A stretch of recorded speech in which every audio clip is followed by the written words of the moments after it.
Abu Tamakanyame, Nimekaname, Nian or Family Atue, Nubo, Numo Aqua, Tue, Yemo in a baby, Nuakwai, Umwakangi, Afine, Nagomo, a photo dance, Destination, Nanwafia to Robo, which to you. Ago. It's a making a menacing. Manasiku, Nima, Nama, Wabalama,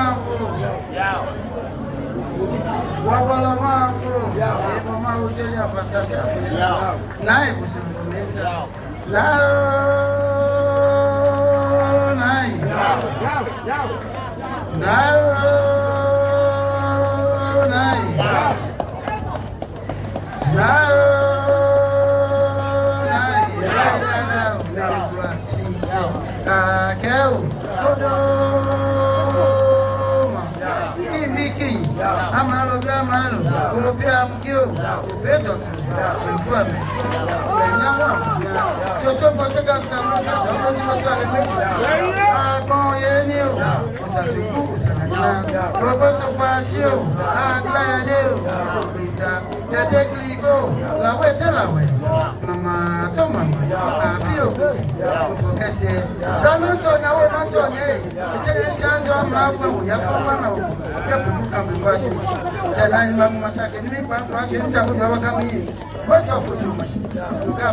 Kwashieman, when I got to a show, what's the one I feel? When I was in the office, Africa, to my companion, Petano, reach all my show. Very much you know it. Now, not one nothing, some more bit of a home. I cannot feel on it. You know, about Kwashieman, money and in a buffet, I just come a frame. You monarch, your room, Kwashieman, my farm. Nana treat you. Na ke yiru ara ma bi ale ameche mi se me wa le bi no ni fe na gba ya jise ni Kwashieman acho ni egbe se won la du no ni pa Kwashieman na mo mi no ni pe ni sa ni pa Kwashieman e ka ba se no ni ti Kwashieman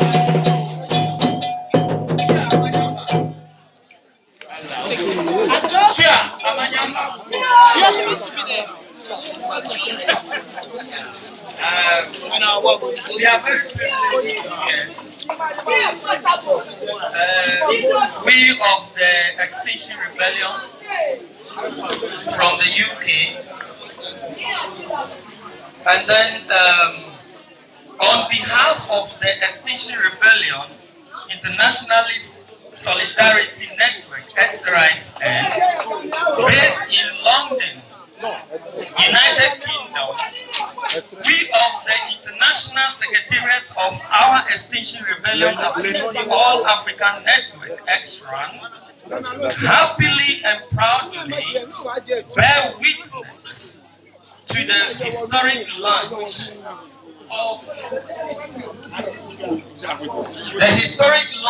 on this Saturday, 28th August 2021, of the Global Citizens Assembly of Accra.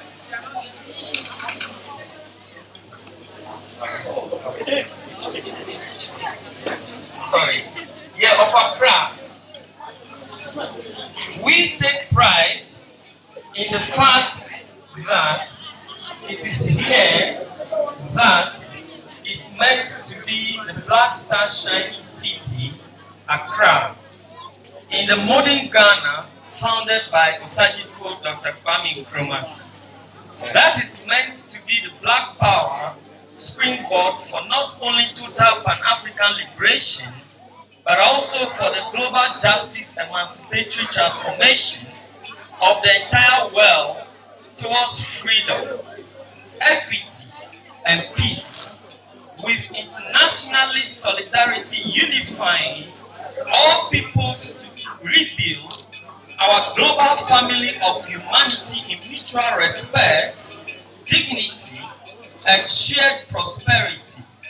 It is here that our grassroots to global citizens assemblies process has yielded its first fruits with this inauguration of the GCA-Accra.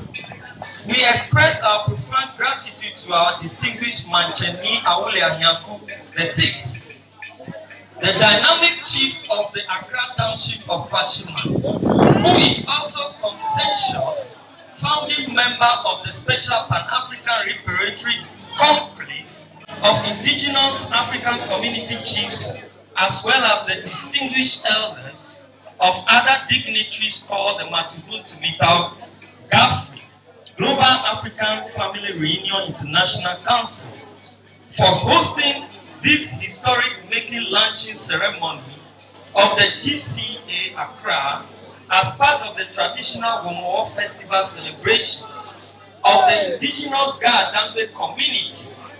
This is also a very appropriate heralding of our forthcoming inauguration this year of our annual September to November Mawuse Yao Communion of the Matubuntu or of the Ubuntu Pachavidia Co-Liberation Internationally Solidarity Festivity of Planetary Perks Act and Cultural Resistance that will serve as our COP26 of the United Nations Climate Change Conference happening in November 2021 in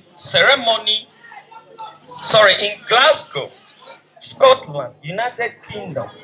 Of great importance is also the fact that our GCA-Accra launching ceremony today is also linked into our Ubuntu Semka conversation inspired crisis rally that SRISN is co-operating or co-organizing today in Brixton, Township of London, together with the Stop the Mangamese, Without Genocide Ecocide campaign, the Global Majority Versus campaign, the Global African Reparations Forum of London, and various other XR affinity and community grouping in and beyond the United Kingdom.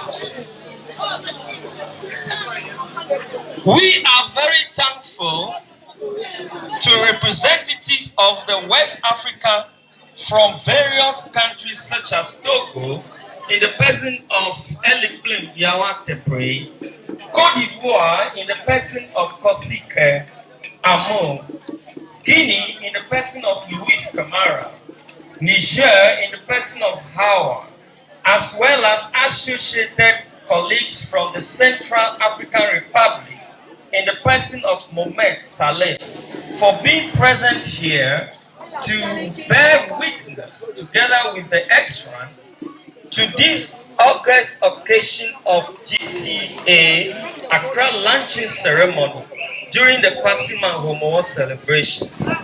We are immensely hopeful that this very encouraging presence of sister chapters of exile from other countries in our midst here in the capital city of Ghana today will strengthen the capacity of the GCA-Accra becoming one of the strongest organic galvanizing links in the global interconnections of the global citizens assemblies throughout the capital cities and other cities, towns and villages all over Africa and the rest of the world, thereby effectively consolidating and exponentially rippling far and wider our grassroots to global citizens assembly process.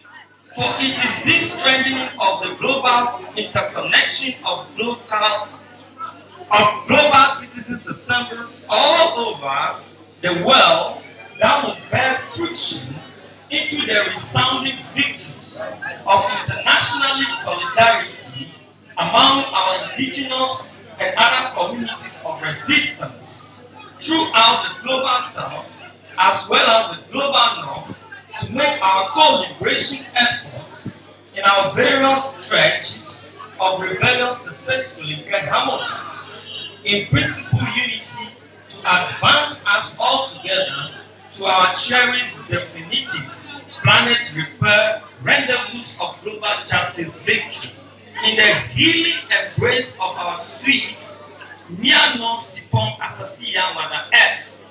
Niano Sipon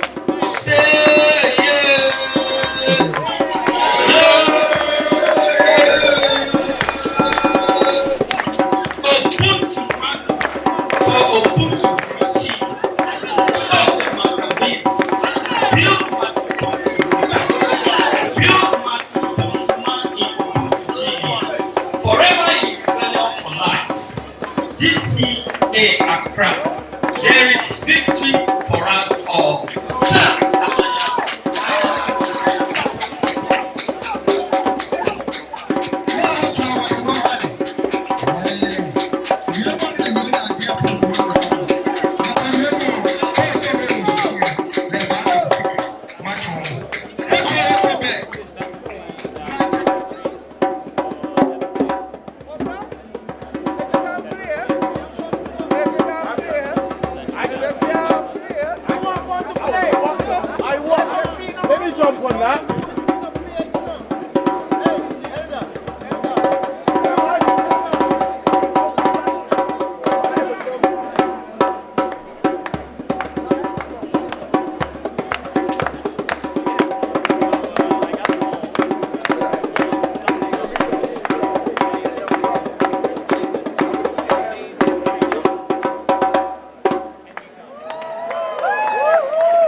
In the tradition of the indomitable spirit of our ancestors, we welcome you into this space, even as we would now welcome them into this space. We will remember. We will remember. And as we remember, we recall the events of Haiti on the 23rd of August, when by the hands of our might and the will of the ancestors, we started the movement of liberation, or continued the movement of liberation of ourselves to our sovereignty, our autonomy, and our humanity. So we will ask the ancestors to grace our space now as we acknowledge them, the shoulders on which we stand tall, the footsteps in which we walk, and the shielding and surrounding protection that they offer. Asheo.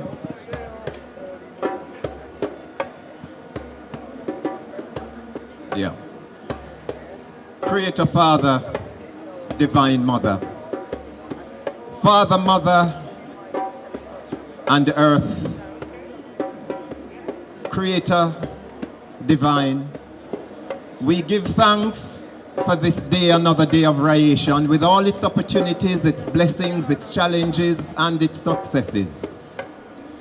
But we welcome you into this space.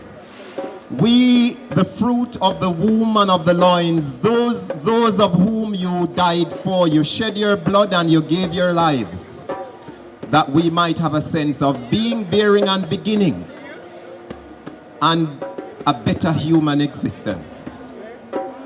So as we call you, we give thanks for your presence, your power, and your purpose. We pour this as the symbol of life. We acknowledge you. Tradiam Kwame Ensa. Osower in Asasaya Ensa. Nana Num Enso Manfo. We give thanks for your presence. We give thanks for the outpouring of your energy. And we give thanks for the repairing, healing, and restoring of our minds, our lives, and our planet. Amun Ra, and Ashe.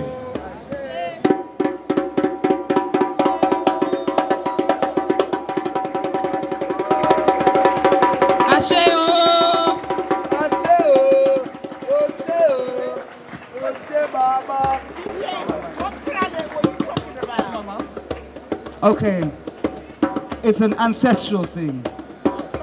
It's a call and response. Okay, we are gathered together. So, we say Ashe. Okay? Ashe, Ashe, Ashe. Ashe, Ashe. It's call and response. You know, try to do exactly as I do. It might help. All right. Ashe, Ashe, Ashe. Ashe, Ashe.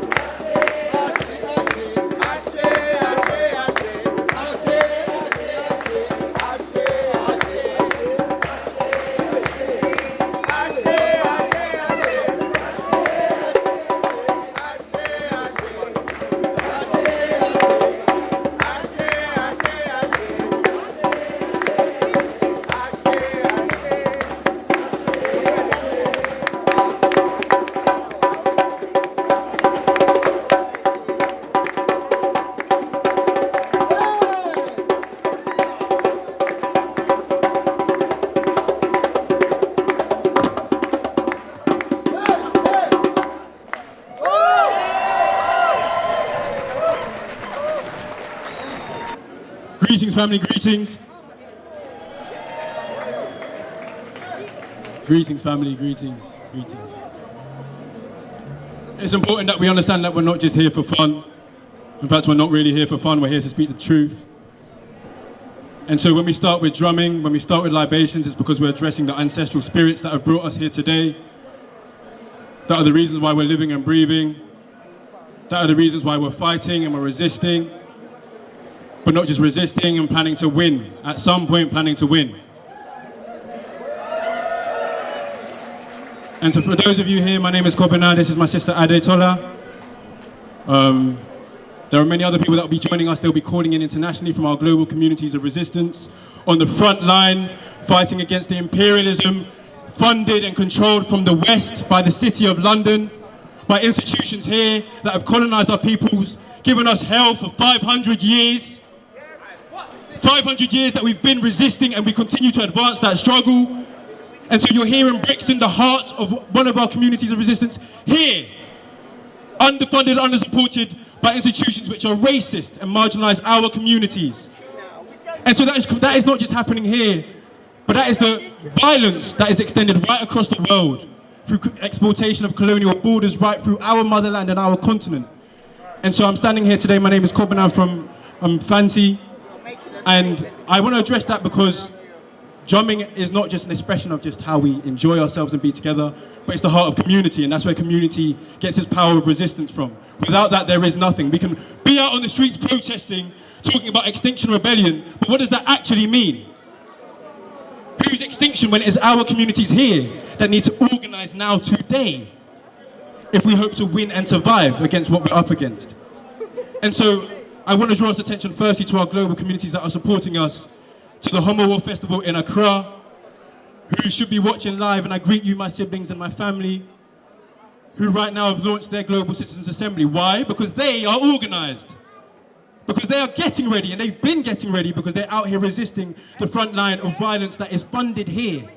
And we are deeply, deeply complicit if we don't stand up and do something now, my brothers and sisters. And so that's what today should represent. The start of going a lot further than just standing, clapping, talking about what resistance needs to be, but talking about how we actually fight and claim back power now, today. So I greet my brothers and sisters in Homowo in Accra, who are using that time to launch their own Global Citizens Assembly, taking back power, and it's resourcing that connects us to the reality that's here. And I'll tell you what that means for us here. It's a bit more than that, and it has to be a bit more than that. This is why. By 2030, By 2030, Lewisham, Peckham, other places are going to be underwater. So what does that mean for our communities? We're out here warring each other when we're being warred against on the deepest level.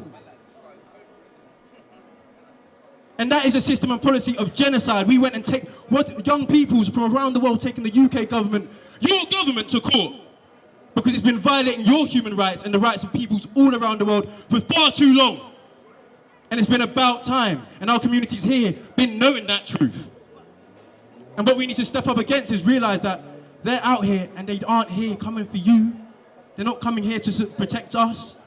So what we have to do is organize now, because we went and told them that, listen, this is quite clear. You're in violation of all of our rights to life, our rights to family life, our rights to an international community, our rights to be self-determining peoples, a right that's been violated and denied African peoples for far too long. And so we're out here talking about crumbs. When $1 trillion is controlled by 100 companies traded on the London Stock Exchange, $1 trillion of our resources is managed here. The point I'm making is that that's ours to get back, my sister and my auntie. And we get that back by talking about how we do that right now today, because we are on the front line. So listen, that's what we're here to talk about. The level of violence that we're up against and what we have to do to challenge that and raise our consciousness as peoples, to come together as a community and talk about what we're doing. And we'll talk about that because that's what we're doing right now. Our international community is waiting on you to wake up and stand up and resist. Because without that, we're talking about the total genocide of our peoples, billions of people displaced by the middle of this century. If that doesn't mean anything, fine, but that's what the concern of my generation is. Because we're out here not just to resist, we're out here to win and win emancipation for all peoples. And that's happening right around the world. So this isn't just going to be about clapping, it's going to be talking about what it means for these communities here. But at the end of the day, what does that mean for the black face? Precisely. So what does that, thank you, Auntie, you're right, and I address you properly. What does that mean for us here?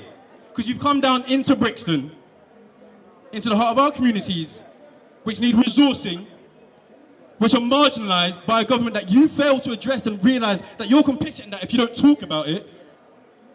We're passing bills after bills after bills, putting our people in prisons, kicking our people out of schools.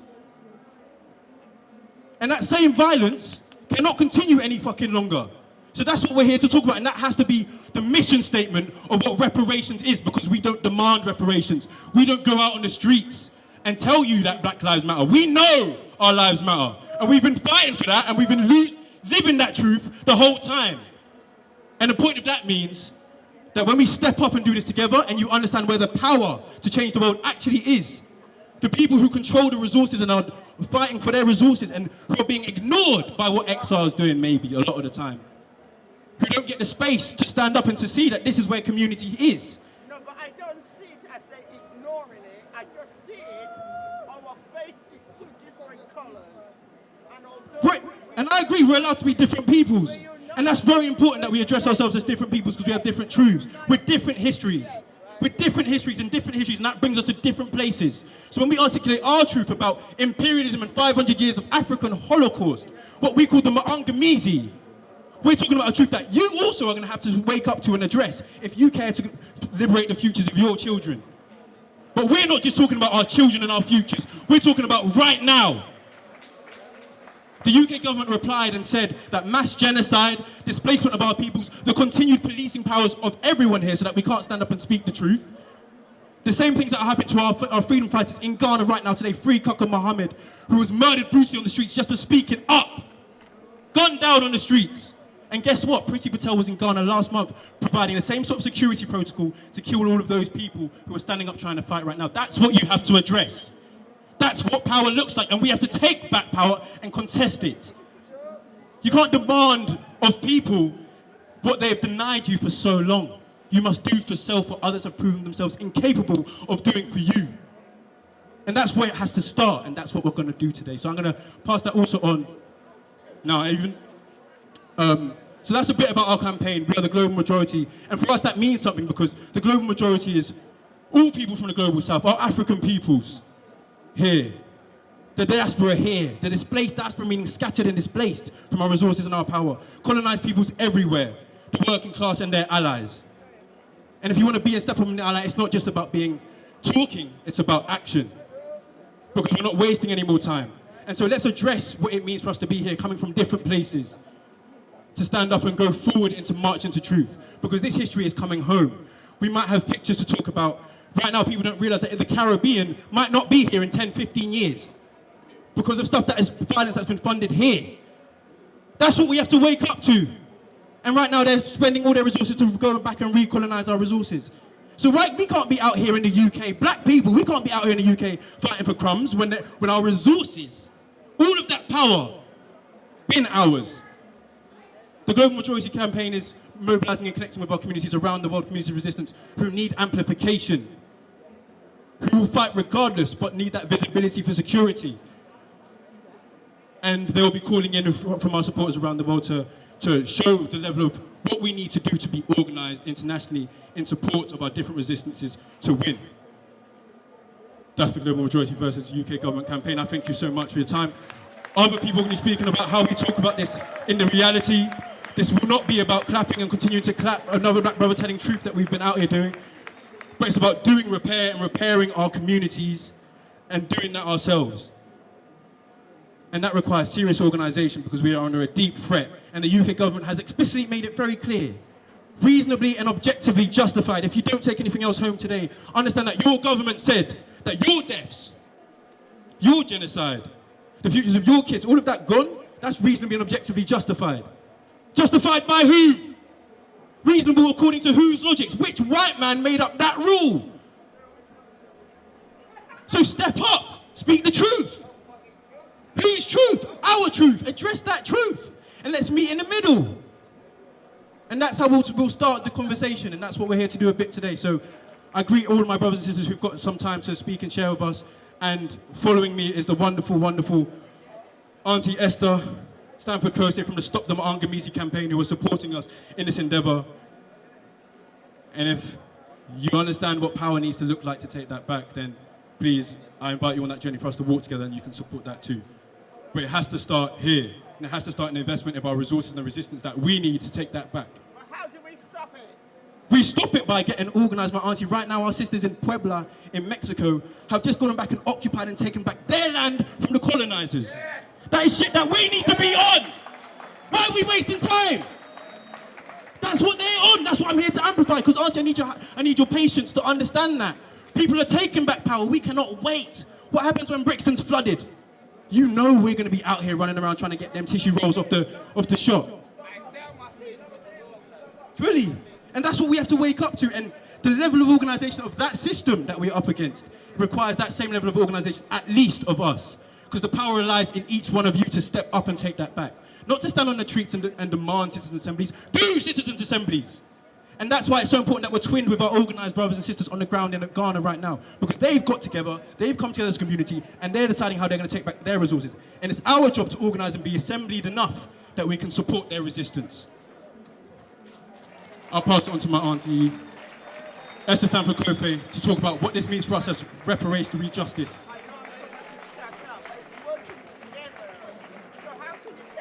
Okay, thank you. Abundant blessings. Thank you, Jerry, for that. That's reasonably and objectively justified. I will just say one small bit, because just what does objectively mean to you? That's the question that I want to ask you as well, because in whose objective, in whose eyes is that objective? We have to have huge gratitude for the people of Brixton Market who've allowed us to be in this space, and especially those of us who live locally. We're very grateful to the elders in the community, people who've been here for 30 odd years, including Bushman here. Thank you very much, Uncle. You have tasted some of his delicious food down here, but he's just going to say a few words for us now. Yeah, good afternoon, everyone. My name is Original Bushman. I get a little hot from Lambeth, 1989. From 1989 until this hour, there's Bushman Kitchen. The young ones grow up.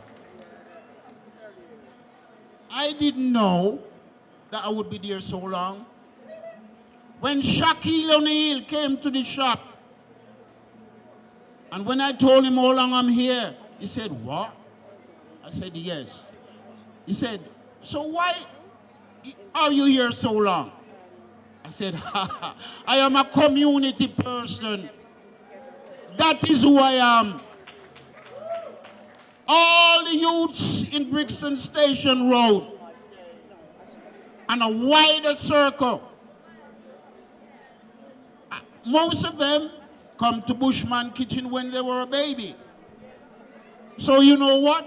They have a little respect for Bushman. Now, I am going to say a poem which I wrote many years ago. I could write nothing. I just about can't read, but me can't read. I went to Ghana, and when I went into the dungeon, the door of no return. This is the poem that Father put in my head. You see, upon the Cape Coast, upon the Cape Coast, it started upon the Cape Coast. 500 black man in a 30 by 30, no windows, one door, the door of no return. Cry! If you must. Here I am today. I've traveled in the lines of my father's fathers, my ancestors, to be here in this time from the door of no return. Some were caught like fish in a net. Some were caught in shackles and chains at the door of no return. My sisters were raped when they protested.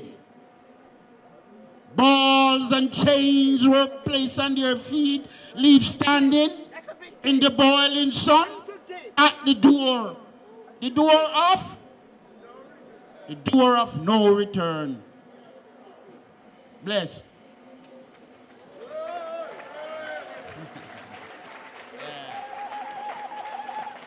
But I love my community, Brixton. Brixton have magic. There's no other place you can go, no matter which place you go in Brixton. You hear boom, boom, boom, boom, boom. Music. Music. It's the key. Music will be here when we are all gone. Music. Let music rule our lives. You know, within the heart of art. Yeah. Because music can cool you down. Music can lift you up. You know, music. And I would say to everyone, Bushman love music. And please, please, have a beautiful day. Thank you.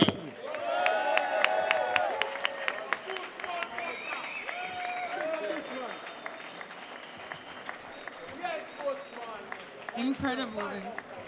That is a divine message right there. Thank you, Uncle Bushman there.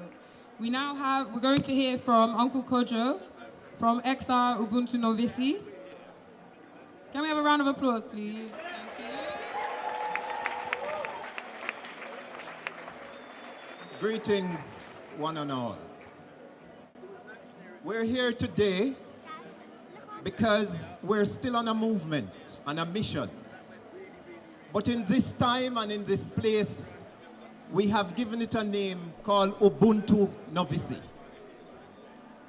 I want everybody to put their hands in front of them and turn it up like this. Everybody, turn it up like this. Look at it, and then I want you to turn it over and tell me what you see. I'm doing this specifically because of the dynamics of our shared humanity. in the context of that, or in the settings of that, there is one thing that creates this difference which needs to be valued and understood, and that is our planet, that is our environment, and that is the issue of our climate. So in as much as we're here and we're harmonizing people's energy into the dynamics of Ubuntu Novisi, and it simply means Ubuntu means I am because we are, and because we are, I am. Ubuntu Novisi speaks of the dynamics whereas the children of Mother Earth were holding hands together in shared humanity. Now I'd like to say this to you, that there is evidence that we have as a people resisted oppression and exploitation. Now let me just say this, that many of us have this notion of racism being sanitized, and they talk about skin color. Racism ain't about no skin color. Racism is an exploitative, parasitic, economic system used as a tool of divide and rule against the working masses for the interest and in the interest of the ruling elite, and they don't really care. All they care about is their posterity and the means to which they will profit. Now, in the English language, there is a word called to be barbaded, and it simply means the time and the process in which the masses of English people, called indentured servants, were basically placed on Britain's plantation in Barbados, and they suffered horrific actions against them, to the extent that in 1659, right here in the British Parliament, there had to be a special session to deal with the level of dehumanization that was being imposed on their own people in the interest of profit. In 1675, in one of Britain's colony, in Virginia to be specific, there was a man called Nathaniel Bacon who, with exploited enslaved Africans, exploited indentured European labor, actually, and this was put in place by the monarchy, King George III, and native people rose up against the status quo. A call was made back to the UK, and they said, listen, unless we come up with a tool and a strategy, the people and their power will overthrow us. What did they come up with? With the narrative of whiteness. It has been used as a tool and a weapon of divide, and those who have racialized themselves need to understand that as long as it continues, your life opportunities and chances will be as compromised as anybody else. That's why as we speak of Ubuntu Novisi, your role in working towards shared humanity is of vital importance. We talk about unity. It's unity of shared humanity. Now, in our time, we can see the journey as it continues of exploitation. The latest one is known as Brexit. And people are saying that they want access to better political representation. They need better life opportunities and chances. But guess what? With the program in place, that ain't gonna happen because of the need to maintain world market. And Britain is doing everything, and its elite is doing everything to ensure that they cater for their landed class, for their elites, and they really don't care about their working people. I can tell you that. A couple months ago, the government decided that they were going to give out this information about working class English boys. And they said that the Department of Education was dragging the feet. But I phoned to LBC and I said, listen to me, stop fool the people. You can fool some of the people some of the time, but you can't fool all the people all the time. And in the context of that, I said, tell the very government that they're the ones who put the programs and policies in place because it was in their interest to ensure that the working masses don't learn to read and write. And it wasn't until 1850 in this country that working class English people was allowed to read and write and to go to school. Anybody want to see that? There's a film called The Black Velvet Gown by Catherine Cookson. It's volumes to see. So as you gather here today, your humanity was discussed in 1659. There was a conversation, but there was a cover-up, and the cover-up continues. So as allies, we're glad to see that you're on the path to share in our journey, and until the humanity, sovereignty, and autonomy of African people has been restored, then yours too is being compromised. Yeah? There is no white people and there is no black people. I have a bit of paper in my hand right now, and I challenge anybody to come and tell me that they look like this. And all of this has to do with the environment in which we live, and that determines what your outer appearance is. And that's why we have to take care of the planet, because as long as we take care of the planet will take care of us with our health and well-being.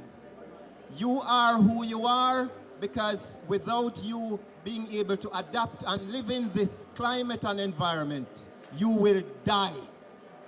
And that's where we're heading anyway.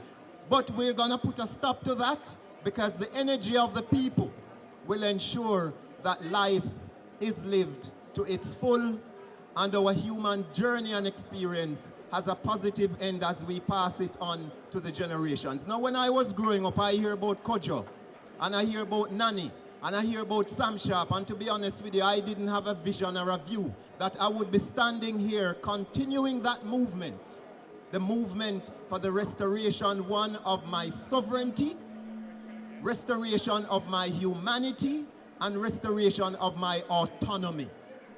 Autonomy have nothing to do with inclusion. Autonomy has nothing to do with being a part of. It's being able to define yourself, to speak for yourself, and to be yourself. So as we gather today, the journey continues, and humanity is at stake. Our shared humanity is at stake at the excesses of the elite, whose plan and decision is to ensure that there is no threat to their position, which the great masses, as we're called, seems to be. So listen to the message, because in that message is a message for you. Your humanity there was a conversation about your humanity in 1659 in the British Parliament. It was covered up, and there is a conclusion, and only you in Ubuntu Novisi can declare the answer and the way forward. Thanks for your time, thanks for your presence, and thanks for victory.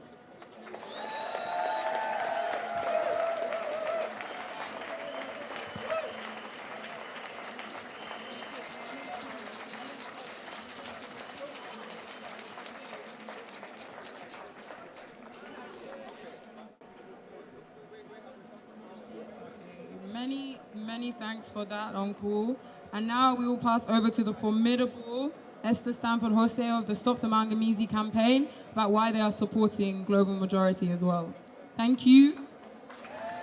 Thank you. Greetings. How's everyone doing this afternoon? Okay, it's great to be here just to share a few words in solidarity as part of this rally. That is one of the activities of the Impossible Rebellion, of Extinction Rebellion. Now, I am speaking on behalf of the Stop the Manganese campaign, but I'm also part of the Extinction Rebellion Internationalist Solidarity Network, with many who are here. Kofi Mawuli Klu, we've got Niels, we've got Lautaro, we've got Faye, we have Elder Kojo, who we just heard from, XR Ubuntu Novisi, which is a bridge network that we created into African heritage communities. And this bridge network has been important because throughout this whole rebellion that kicked off on the 23rd, a day that is so special to African people and people of African heritage, whether we're born in Britain, whether we're born in the so-called Caribbean, or the Americas, Abya-Yala, or Africa. That day was a special day because, as you know, those of you who were at that Trafalgar Square launching would have heard me say that this year is the 230th year of the Haitian Revolution.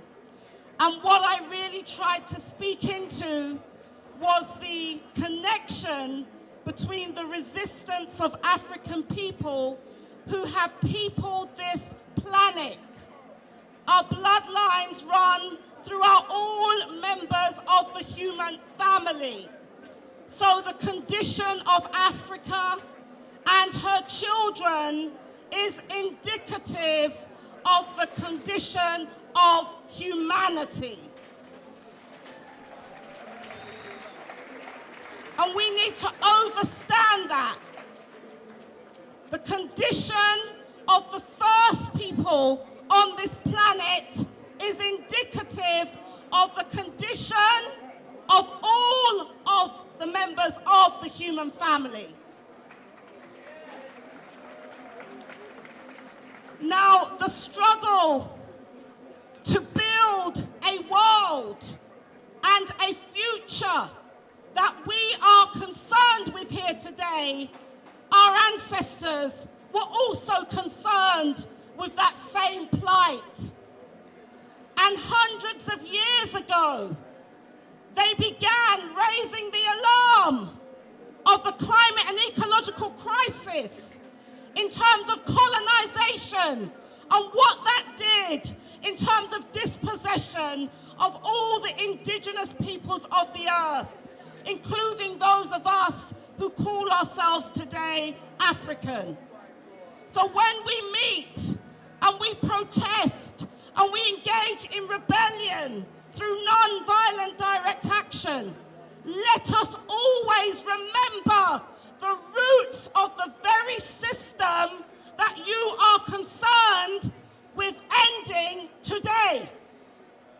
Because if we miss that out of the narrative, then what we are doing is we are being complicit in that continued genocide and ecocide and extinction of the realities of whole peoples on this planet. So we all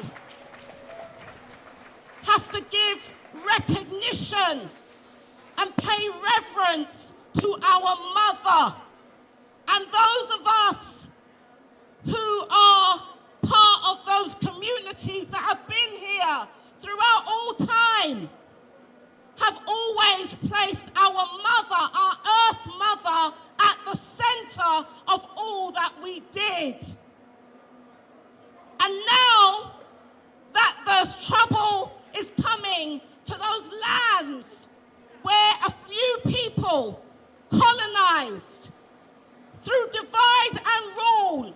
But first, as we've heard from Elder Kojo, they tried out some of these systems on the working peoples of Europe. And then they got exported and they got perfected in Africa, in Abya-Yala, the so-called Americas, in the Caribbean, in Asia, all over the colonized world.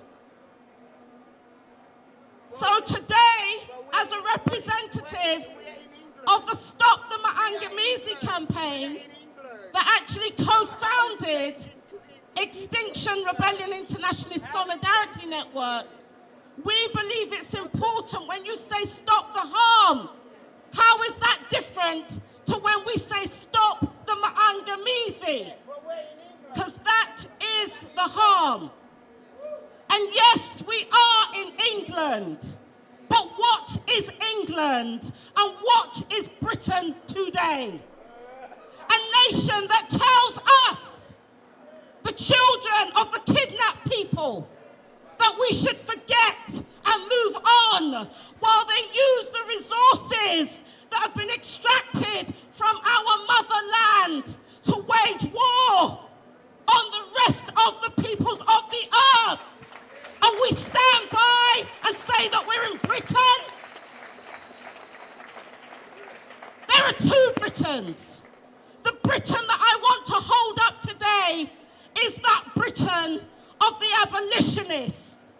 That Britain of those people when they found out what it meant to have sugar, to have coffee and sugar in their tea, to have coffee, to have all of these products. And they knew that it was linked to the blood of those African people and indigenous people who were enslaved. And they rose up to stop it. They rose up with us to stop that system of the day of chattel enslavement. But then that morphed into colonialism. And now our duty is to end that system of death that is enslaving not only us, but all of you today. That is our historic mission and duty.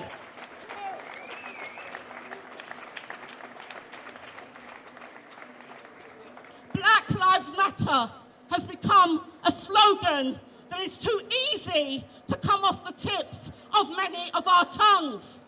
But how can Black Lives Matter when Africa does not matter today? Not because it does not matter, but because it's being made not to matter, and we are being made not to see the importance of Africa today to our collective humanity and our survival. How can we, the people of Africa, have power, have sovereignty when we are in lands that are captured lands? Even these isles are captured lands.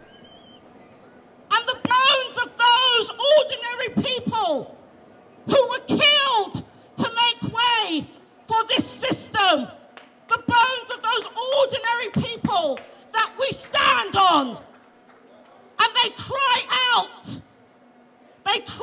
out to be heard today. So we are supporting this campaign because we say that our children are our future. And if our children are our future, and they are, then we have to listen to them when they are telling us about what we have failed to do in securing a world for them. And this site where we are, many of my community members who are here, for whom this has been a home, have had to live with centuries of trauma, of dispossession, of displacement, of disempowerment. So it's no surprise that some of the hardest people to wake up may be those who have been enforced to have a sleep as a way of surviving through this death style. But today, we have to have the courage to face that future, and we have to wake up because our children are depending on us. So as a reparationist in the Stop the Mangamizi campaign, we support the global majority because the only way is if our own liberation struggles can catalyze the liberation struggles of all of you. And that way, as the global majority, which we are, then we can turn our condition around. But we have to ensure that we stop the harms of neo-colonialism, that we stop the Maangamizi of today. And that means that we're going to have to stand in solidarity and provide support to those communities who've been resisting for centuries, who have been defending against land grabs, defending against the corporatization of their economies, who've been defending against the extractivism of those resources that we need to stop taking out of the earth. But what is our role here?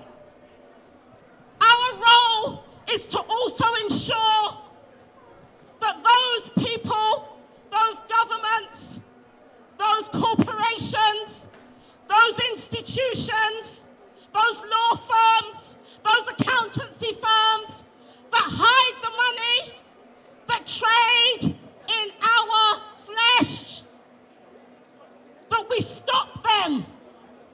And just like the abolitionist movement of old, where ordinary people like you and I found a way to stop the chattel enslavement of that day, we can also end this system as it is, create the changes, the repairs that we need across this planet that we refer to as planet repairs, that links the environmental justice struggles with the cognitive justice struggles, with also the reparatory justice struggles. And we envision that world. And in fact, that world is being made today. And many of us are symbols of that new world, because we have come together across our differences, and all of those attempts to make it look like we don't belong, and that we don't have anything in common, and that we don't have a common fight. We are here as a testimony to that lie.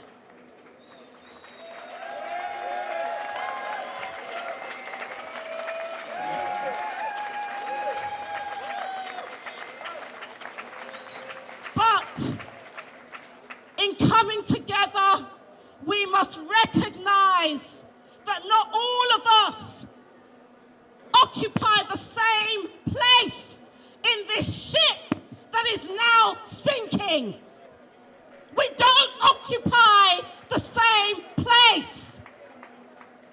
So we have to give precedence to those who have been sounding the alarm and who have for centuries been pointing the way to that repaired world that we refer to as Ubuntu Dunia, which simply means a multipolar world of global justice, embracing pluriversality, not Western universalism, which was part of the colonizing mission.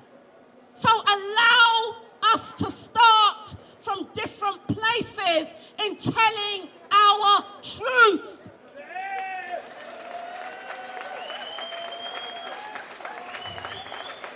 Stop trying to make this a monologue.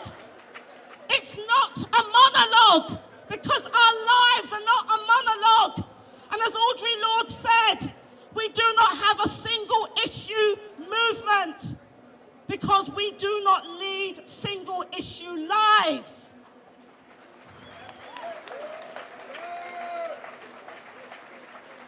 So we support this campaign, because we know that unless we, the people, are able to wrestle back power that has been stolen from us, then those who are misusing power, backed up by material might and resources extracted from our earth mother, will continue to misrule and divide and rule us and get away with it. And we have to be the generation that puts an end to this, so that our children, these young ones, are not here in 20 years' time, if they can be here in 20 years' time, fighting the same battle all over again. And this is serious, because a lot of the dialogues around climate and ecological crisis are alienating to a lot of communities racialized as not white. They're alienating.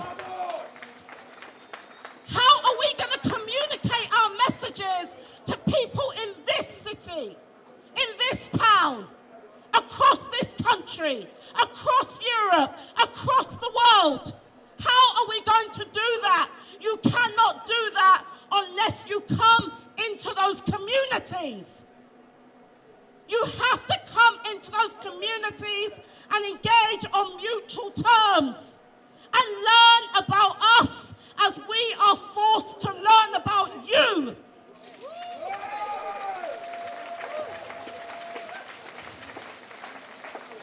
We heard about the launch of the Global Citizens Assembly, the People's Assembly in Ghana today. And that is a way forward, because we have to create the alternative mechanisms to have our people exercise our people's power locally, regionally, nationally, internationally. And that is one way that we have to go back to governing ourselves again, starting in the community where you live. Look out for who is around you. Rebuild community, because it's only through community, which is our common unity, that we will be able to insulate ourselves from the worst effects of the rising eco-fascism that is at our doorsteps. When there were communities in Glasgow who pulled together and said, no, we're not going to allow you to take these migrants and deport them, that's what I'm talking about. When Europe is going to become a fortress, and many of our people from the global south, whose lives are made not to matter, start following the resources, what are they going to be met with? Those of us who are African Caribbean, those islands that we were marooned to, if global warming goes beyond 1.5 degrees, some of those islands will not exist. And we had a taste of what will happen with the hurricanes of 2017. The hurricane that hit Bahamas. And when our people went to seek refuge in America, they were prevented from being given a refuge by Trump when he was president. They accused us of being gangs and terrible people. But this is what's going to happen. The amount of climate migrants and refugees that are going to be internally displaced.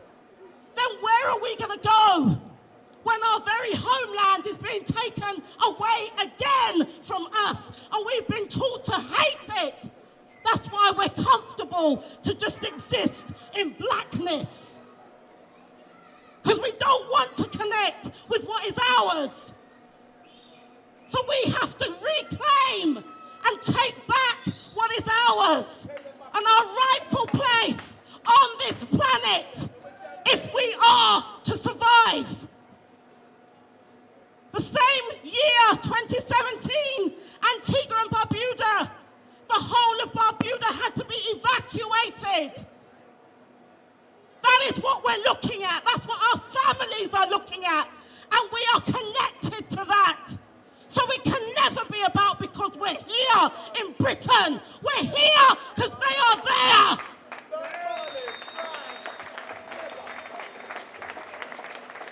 So my people, let us find ways to tell the truths that need to be told. And this goes beyond standing and clapping as much as I appreciate you, in protests and rallies like these.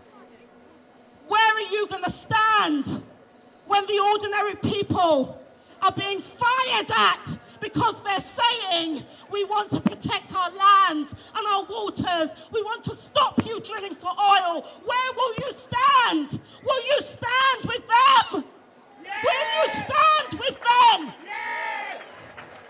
Because that's what we need to know. If we're going to build this movement, and if we're going to go beyond saviorisms and saviorism complexes, whether it's white saviorism, so-called, or even black saviorism, because of the few token ones of us who find space in movements like this, then we need to move beyond that. And we need to embrace our peoples and ensure that those who are most disempowered are the ones that we raise up and we protect and we defend as we rebuild. Thank you.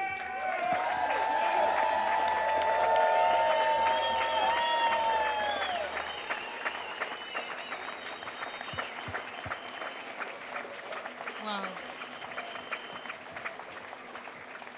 Wow, okay.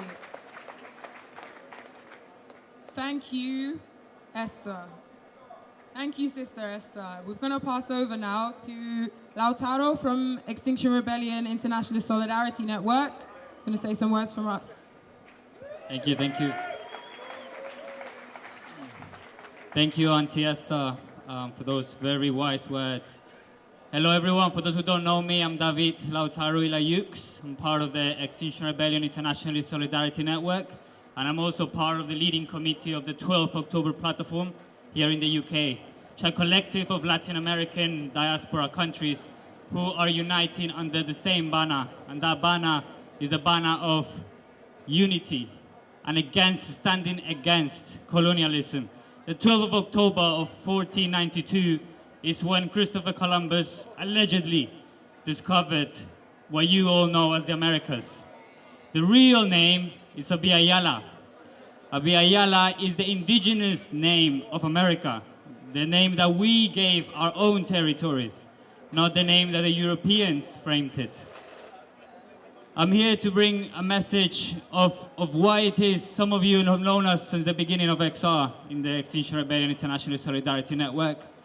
And some of you, I think, still wonder, why do we bring these symbols? What do we stand for? What do we bring to this conversation? I think the best part that I can bring from my wisdom that I know of is that this is a war of knowledge. This is a fight of knowledge and power, right?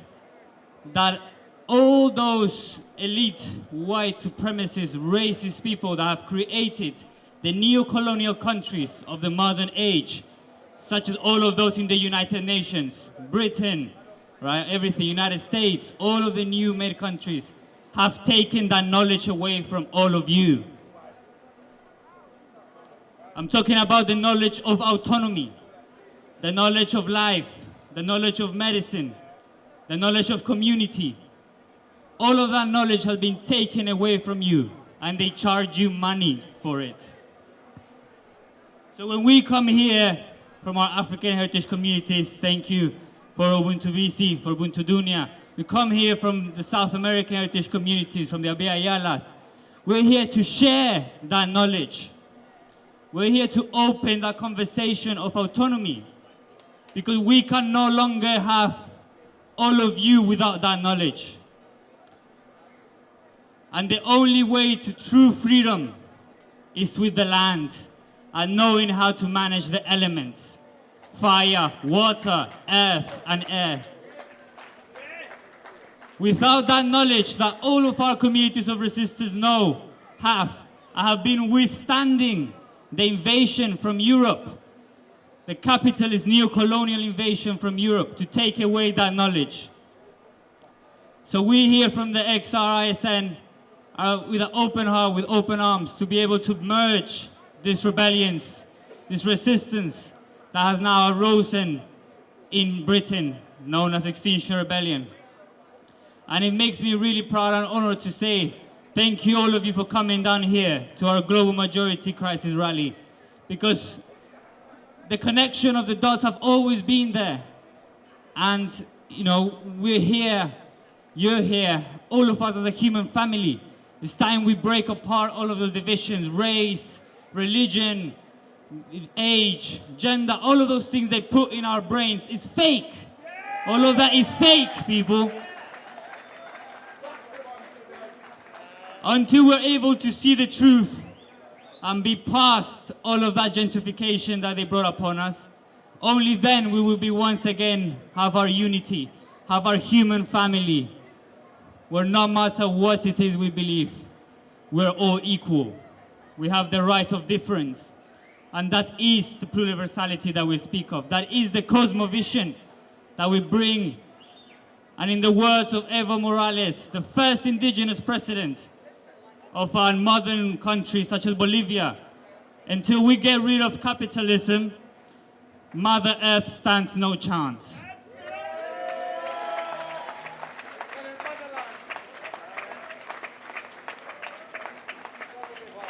Any single minsk of respect that is now in the United Nations comes from indigenous communities that fought to put it there, to protect Pachamama, to protect Mother Earth. As we see in Bolivia, we see in New Zealand with the Maori communities, where they've given rights to rivers. Rivers have the same rights as us because that is what we believe.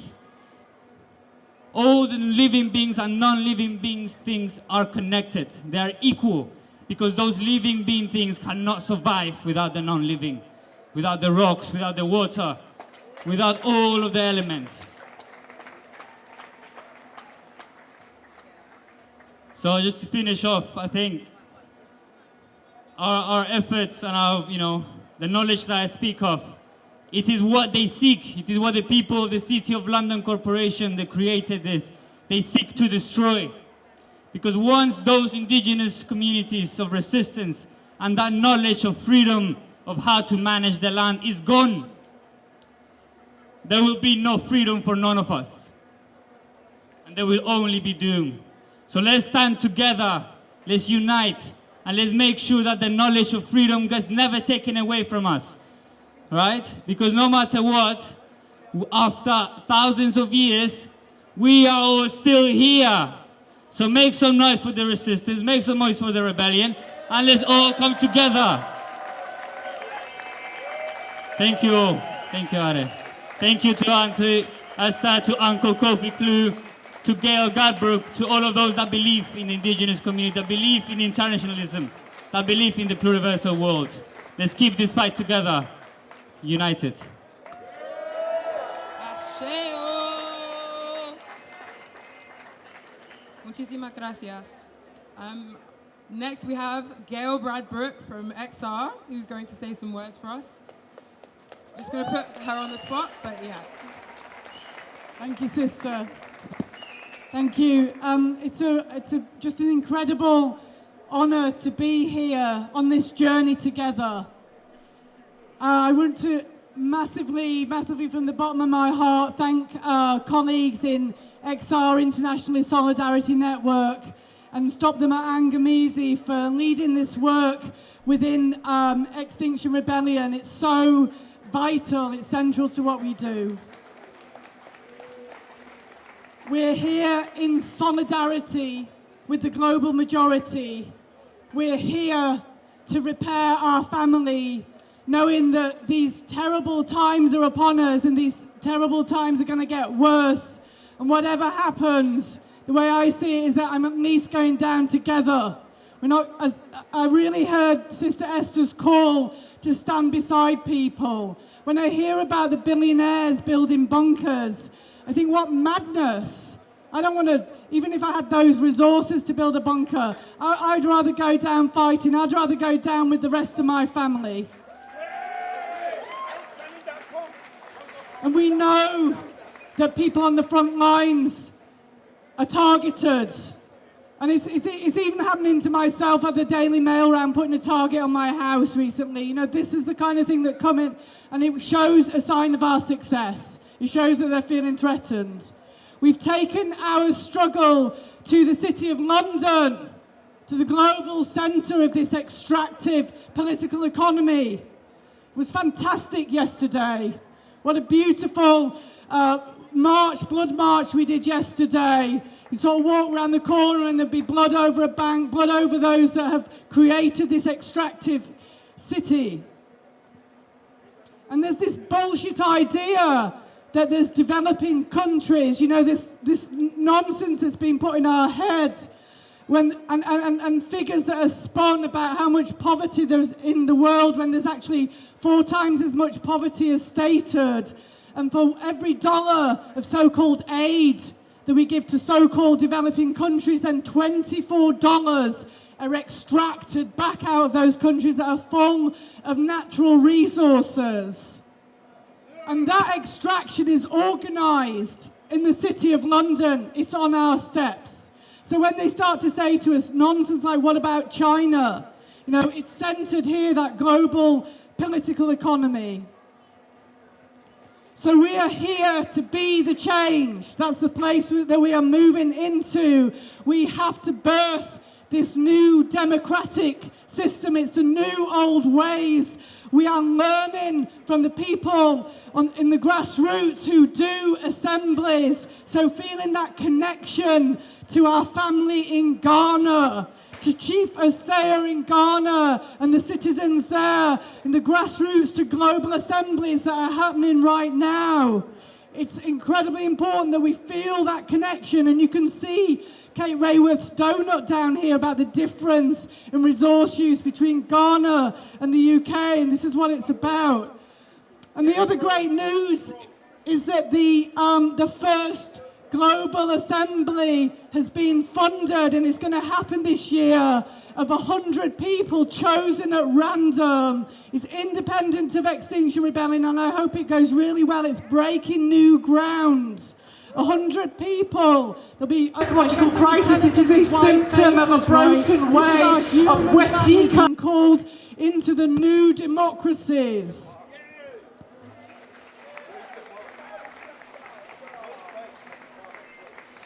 There's something that interests me about neoliberal capitalism, that what Milton Friedman said, who's one of the fathers of neoliberalism, is that, and I'm paraphrasing, that by unleashing the markets, you would stop the concentration of power, and therefore you would prevent harm from being done. So, you know, it's interesting to me that there are some people that felt that the current forms of democracy that are short-termist and can be captured were not the right forms of democracy. George Monbiot was talking about the day before yesterday are doing, which is trying to bridge towards people who are thinking that we are in times of trouble and that change has to happen. And that will look like a dialogue with people who seem to have been at some stage propping up this system. But their vision, which was that the markets would unleash a correct democracy that would stop the concentration of power and prevent harm, we can very thoroughly say, of course, that has failed. And so what are we going to do instead?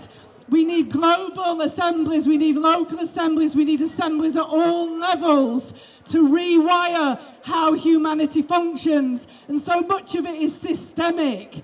You know, the reason for the climate and ecological crisis, it is a symptom of a broken way of Wetiko, in the language of the Algonquin indigenous peoples, of a spell of a domination paradigm. And we have to change the systemic aspects to that, which is about extreme inequality when you have 8 people having the same amount of money as the poorest half of the entire globe. When the economic system actively incentivizes harming of the planet, that they cannot even do the very simple thing of saying no new investments in fossil fuels, that we have that we have missing and problematic law. For example, the Energy Charter Treaty that George Monbiot was talking about the day before yesterday, when you've got a British oil company suing the Italian government for getting in the way of profit making. That's upheld in the law currently. But we could bring about the law of ecocide, the law that Polly Higgins was championing. And I know my sister, who's no longer with us, was in touch with Sister Esther and others calling for that law of ecocide. There are solutions to things like the Energy Charter Treaty that with its sunset clauses, you have got this horrendous concentration of power. But this isn't something that doesn't exist in a place and can't be changed. The rules are set by bodies like the OECD, like the Bank of International Settlements, like the UN, like the World Trade Organization. It's discussed at the World Economic Forum, who told us that this form of capitalism is over, except they've decided what new form we're getting on our behalf. I think that's a bit fucking cheeky, don't you?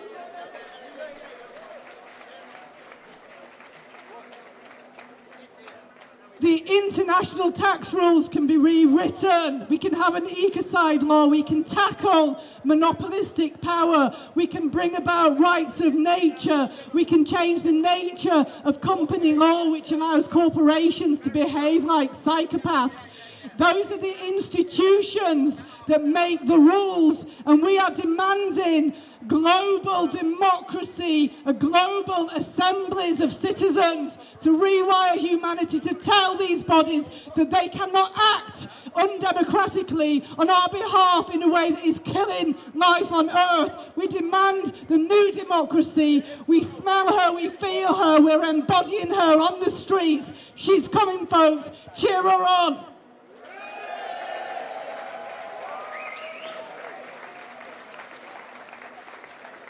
So it's down to us all to build this movement of movements, to be the change. And we know that we're going to make mistakes, and we know that the mistakes that we make, some of us pay a greater price for, and we have to stay together. We have to correct those mistakes and never give up, and stay together in co-liberation, in our togetherness. We have to keep learning. We have to keep weaving ourselves back together again. Because actually, when you make a mistake, when you feel the pain of it, when you step through it, when you own it, and when you apologize and you move forwards and you reconnect, you are following the path of life and the path of love. And that's what it's all about, folks. That's all we have in these times, is ourselves, our togetherness, and our love for each other. We are family. We're together. Extinction Rebellion! Rebel! Thank you.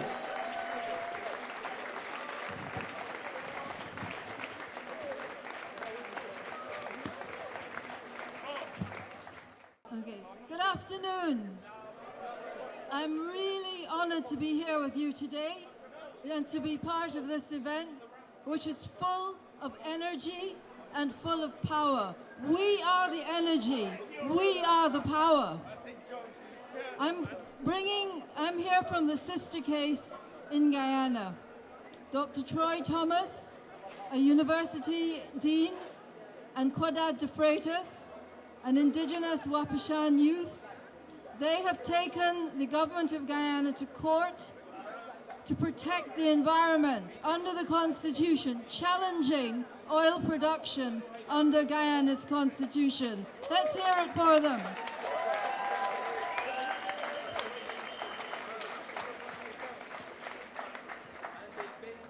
And I'm bringing you solidarity and love from Guyana. Oil and coal and gas have brought the earth to the edge of climate catastrophe. Our fight in Guyana is part of your fight. There is only one earth, one ocean, and one atmosphere. Everything you do affects us, and everything we do affects you. Today, Guyana, my beautiful rainforest home, is a ticking carbon bomb because of the greed and stupidity of politicians and oil companies. In 2015, ExxonMobil said they'd found oil. Today, they say they have 9 billion barrels of oil. Burning that would release 4 billion tons of greenhouse gases. That's about 10 times what the UK released in 2019. That's not an option. That's a carbon bomb disaster. And that's why we have the sister case in Guyana. Exxon is in Guyana for one reason only: profit. The oil sector wants to colonize Guyana. To colonize, you have to lie. In the old days, colonizers claimed they were bringing us civilization. Us. They were bringing us civilization. Well, we know what that looked like. Genocide, slavery, land grabs, dispossession, extermination. We don't believe that we won't allow them to get away with that. So now they say, now the colonizers say, we're bringing you development. Well, we know what that looks like. Genocide, the destruction of the environment, ecocide, land grabs, grinding poverty for the colonized, riches for the colonizers, and riches for their accomplices and their cronies in the government. That's not going to happen either. And some of these colonizers come looking like friends. Global Witness came to Guyana and they said, let Exxon take this oil and you will get $168 billion. That was a lie. And we made them retract their report. The World Bank, development. They lent an unlawful regime in Guyana. They lent them money to do oil better. The project hired lawyers who worked for Exxon so they could dismantle Guyana's environmental laws, some of which I wrote. We wrote to the president of the World Bank. We never got a reply. But then we heard that these lawyers had pulled out. I'm telling you this because it's important to keep fighting. It doesn't always look as if we're making progress, but we are.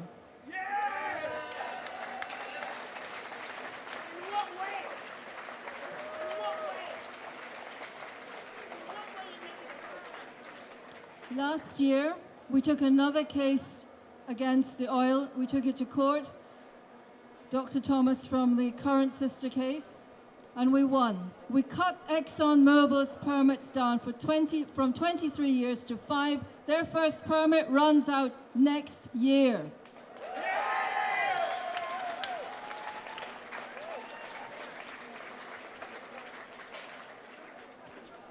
But I'm sorry to tell you that there are some people who believe in development. And they say to us, oh, Guyana must catch up with the global north. We don't have to catch up with the global north. The truth is, Guyana is a carbon leader. Why am I saying that? Because Guyana is a carbon sink. Every day, our massive, ancient, cherished forests take more carbon out of the air than the Guyanese people put up. We are helping you to breathe. We are mitigating climate change.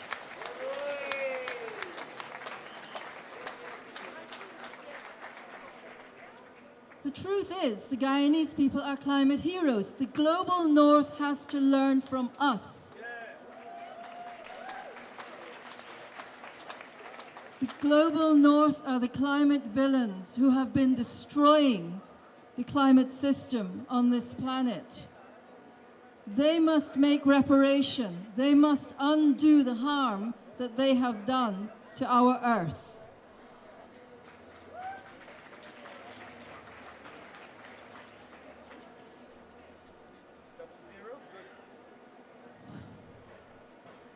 Now, there's a lot more to do, and it's hard. People in Guyana are fearful. They are afraid of being victimized. They're afraid of speaking out. Nevertheless, the movements are there. A fair deal for Guyana, a fair deal for the planet, works to protect the environment for present and future generations. Crude Curse is a youth movement on Instagram, and they are telling the truth about what is happening. The era of fossil fuels is over.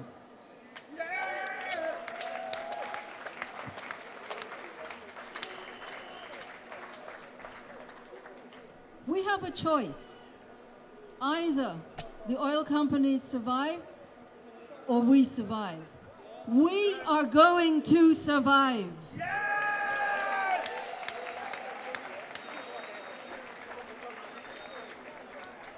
This earth, our mother, this earth is the only home our species has ever had.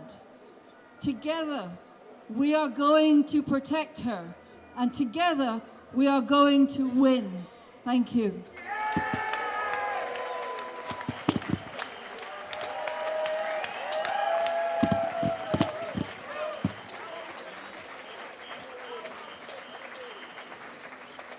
Okay, so just thank you so much for listening to that, and thank you, Melinda, and everyone for the work involved in the case. Just so you know, we will be having a little break, some music, some food. After this, we're gonna hear from the director of Plan B, Tim Crosland.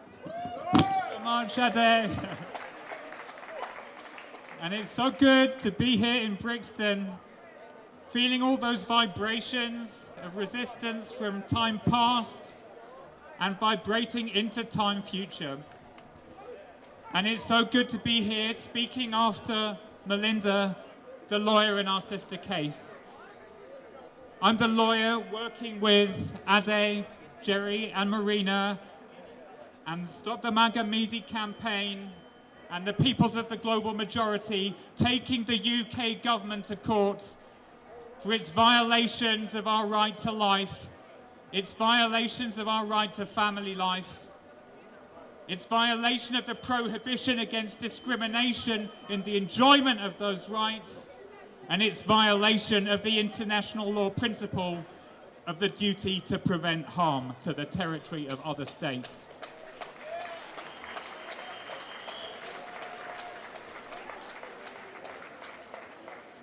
We've had the government's reply, signed off by the Prime Minister, signed off by the Chancellor, signed off by the Business Minister. Do you know what it says? It says, whatever discrimination may be caused in the implementation of our climate policies, that is reasonably and objectively justified. Well, you know what? We do not agree. One of the sources of resistance in Brixton is resistance to miseducation. CLR James, who spent his last years here in Brixton having been expelled from the US for his political activities. Do you know what I learnt about the slave trade in the British school system? I was told that Britain's role was abolishing slavery. That is what I learnt. What I didn't hear until I read CLR James was that Britain's role in the slave trade was the genocide that is ongoing. What I didn't hear until I read CLR James Wilberforce was only put up by the British establishment because Britain was jealous of the profits being made by France in San Domingo. It had found a better way to earn money from sugar through paying Indians a penny a day, and it wanted to screw France. So that was one of the lies of the British education system, which is part of a far bigger lie that Melinda talked about, the lie that Britain stands for civilization. The civilizing mission around the world that is epitomized by our law and by our science. And so law as resistance for us means turning that back on the system, means saying, well, look at the science, look at what it means. This predator economy is turning into the cannibal economy that is destroying itself. You've destroyed communities around the global south. We're now destroying our young people here. So if that is what your law looks like, if that is what your science looks like, please stop calling that developed. Please stop telling everybody else they're developing as if that should be the aspiration, a system that destroys everything in its wake.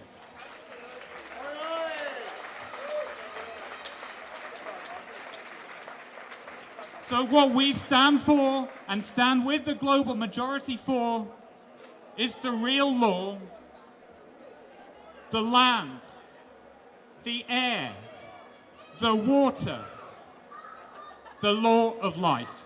Thank you.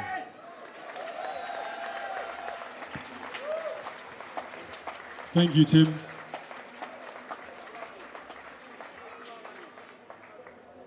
Please, you can make sense of what that means for what you have to do after we leave here today. Get back to what this is about the truth of what we're facing and what we need to do going forward, what's already being done globally, and whose resistance that we're really trying to support if we think about winning and getting ourselves out of this situation that we've been resisting and fighting against for so long. And so often we talk about amplifying global South resistance, people whose invisibilization means that they get killed on a daily basis, our families, our communities, on the front line resisting the processes that have been started and funded here, and if we don't address them, have long been coming for us in our communities, as we know so well. And so I'm going to introduce my lovely uncle, one of our freedom fighters who can tell you the stories of what resistance looks like to corporations like BP, corporations like Shell, who have grown fat on the blood of our peoples and continue to do that today with impunity, without anyone speaking about it. Not about carbon emissions, not about numbers and percentages, but about real blood, real lives, our families, fighting for emancipation. And their emancipation will be your emancipation when you realize that you too are colonized peoples.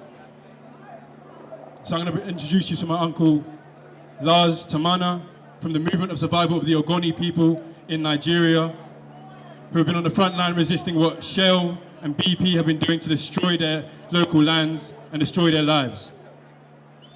My wonderful uncle, give it up for one of your freedom fighters, Uncle Laz Tamana.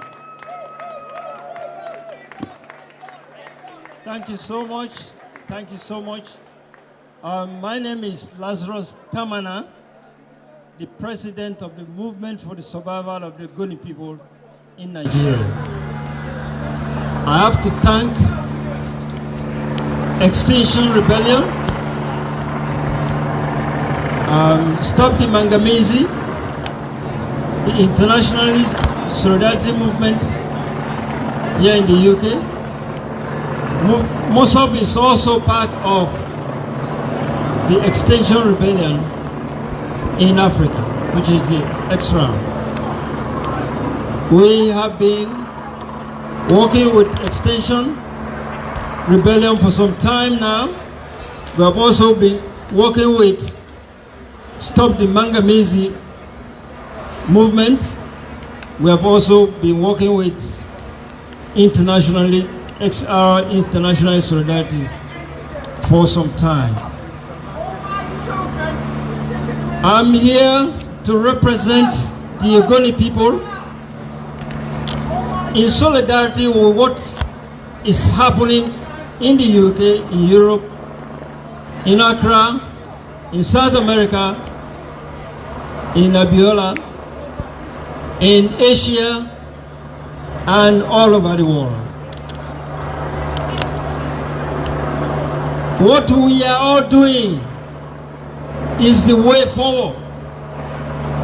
Asking this government, asking this corporation for holding them to account for destroying the environment, for the climate change that we are experiencing now. It is extremely, very, very important that we drive home this point. About 31 years ago, the movement for the survival of the Ogoni people resisted what Shell was doing in Nigeria, in the Niger Delta, and we said no to Shell.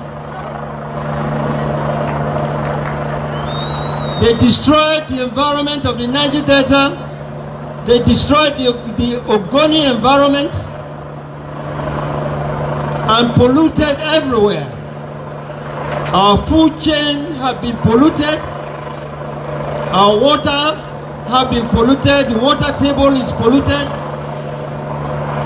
The entire system is polluted. As we used to do before because of share pollution. We have been resisting this for some time, for 31 years now. They have been able to do this in collaboration with the Nigerian government in partnership. We understand the issue of climate change. When we raised this issue 30 years ago, some people did not realize we saw this thing coming.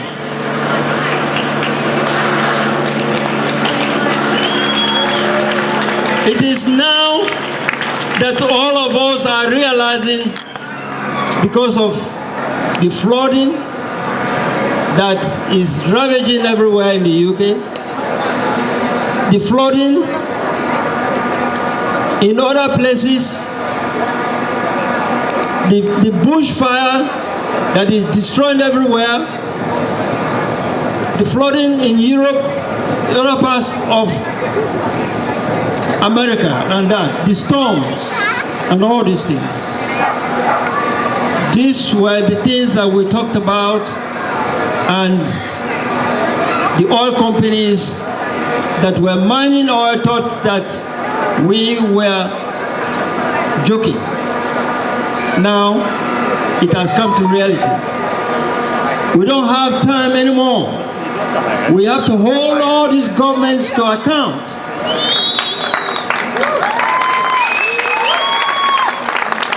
The British government, the European government, they are part of all these things that we are experiencing. It is now that they are taking some little steps, but those steps are not enough. We have to push them beyond the point where they are right now, so that something can be done. We have to support the communities of resistance, the indigenous people, wherever they are, who understand the forest, they understand the environment, they understand the river, and they have been talking about it, but they have been ignored for all this while.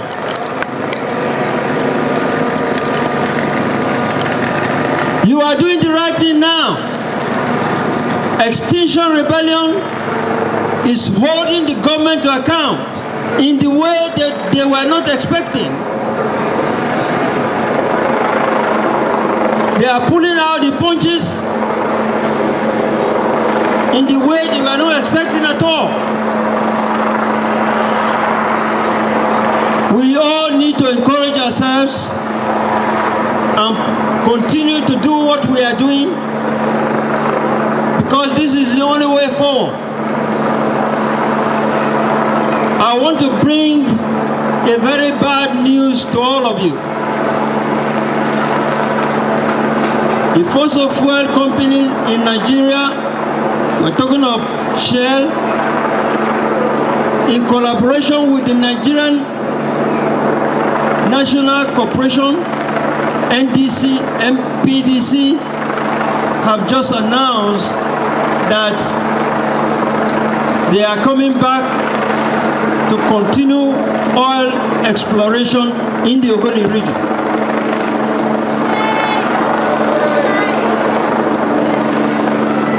The Ogoni people under the leadership of Mosop drove Shell out of Ogoni land in 1993.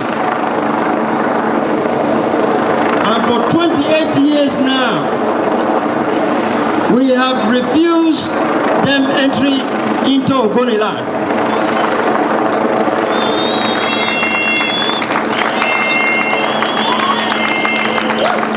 But with the help of the Nigerian government, they have just announced this week that they are coming back to mine oil in the Ogoni region.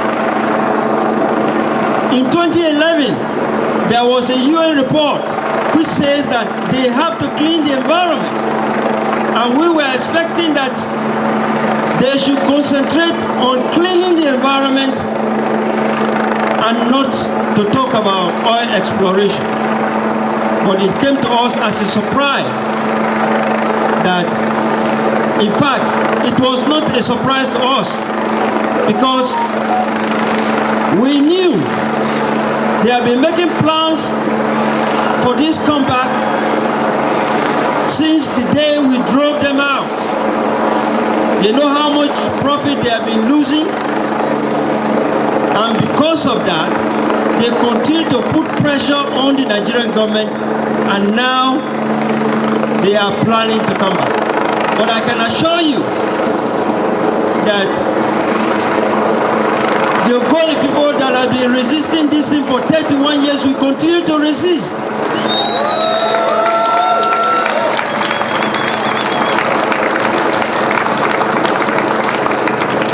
We are saying no to Shell. We are not going to allow them into our environment. When the world is turning to alternative fuel, it is now that the Nigerian government, after over 60 years, are now trying to develop the fossil fuel industry in the country. We are going to resist it, and we will need the assistance of all of you in terms of publicity and others to make sure that this thing doesn't happen.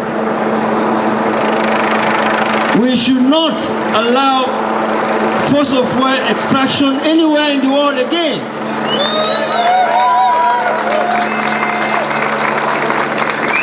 This type of practice is killing all of us. Wherever you are, you will be affected. So we just don't want this sort of thing to happen. There will be no future generation if this is allowed to happen. The money that people are stockpiling will disappear because you will not be around to even enjoy it unless actions are being taken right now.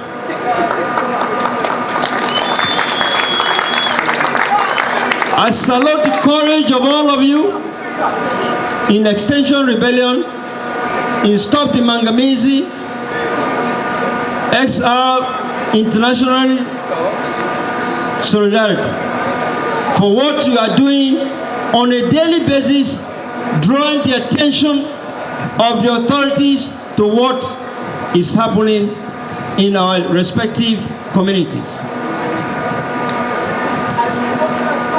My message to the government of Europe to Boris Johnson is to listen to Extinction Rebellion.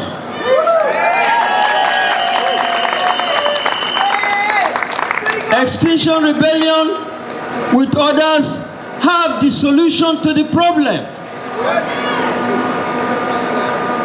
And they have to listen to them.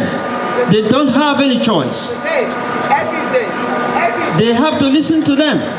They have to listen to Extinction and others. Climate change is real, and we should not joke about it. We are happy that we are here doing this campaign, linking up with people in Ghana, linking up with other people in other places. As we are also here, the people in Ogoniland are also doing their own bit in form of contribution to climate change. I thank all of you and wish all of you good luck for the rest of the campaign. Thank you.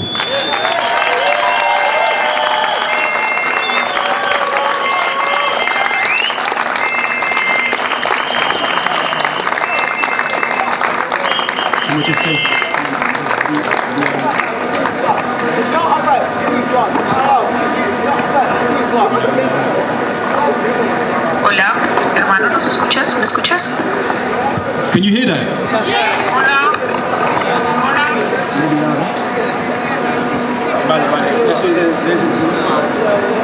We're talking about our families globally resisting.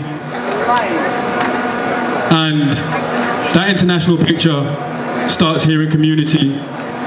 So I want to introduce my blessed auntie, whose voice is just as part of this global majority campaign, because our majority communities are represented right here, right now. And so just as we're resisting Shell colonizing and impeding on our lands in Nigeria, is the same way that companies and shops that come here and step on the toes of communities, community initiatives, our own lands and our own claim to ownership in our communities, it's the same form of resistance.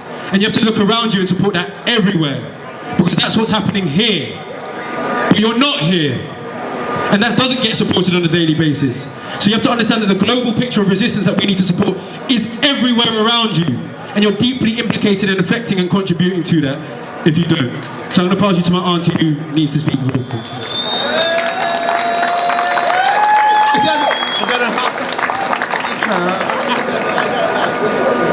to the speaker. I've done this before. Yeah? Right. Hello, ladies and gentlemen. How are you doing? Are you happy with yourself? Are you happy with yourself? Hello, can I say something, please? That wasn't loud enough. Are you happy with yourself? Boom. Okay, so where are we going with this journey? With this journey, where are we going? Black, white, pink, blue. Where are we going this journey? I'm asking you a question. Okay, so you're not going nowhere. Liberation. We're going together. Are we going together?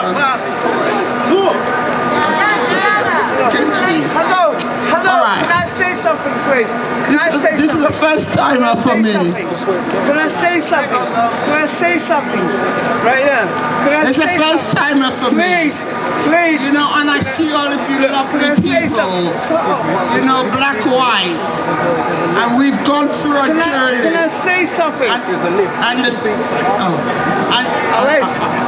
the journey has not been too good. But you know, what I will say, this message I will bring to you is look in with your heart and see what you want within your heart. See what problems that you're going through, yeah? And unlock it. Unlock it. Only you can find a way to unlock it. And if the God bless it, if you believe in the God, you will know how to unblock it. Yeah? You'll know how to unblock it.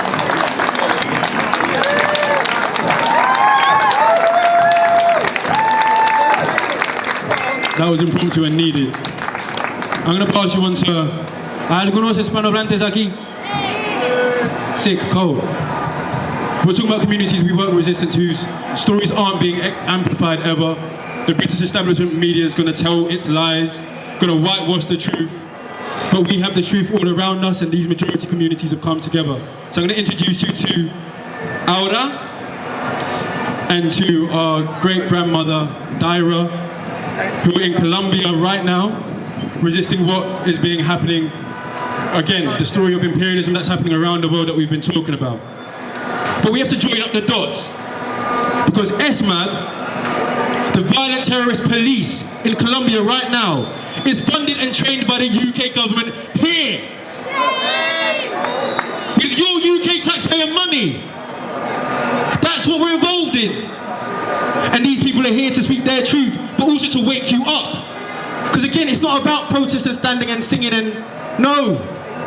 For our peoples, every day it's a fight for struggle of survival. And when we get that in our heads, and we stand together on that principle, and we know that people are dying for nothing, so we better be prepared to die for something, then we'll really hear what these people are saying and our families are saying globally.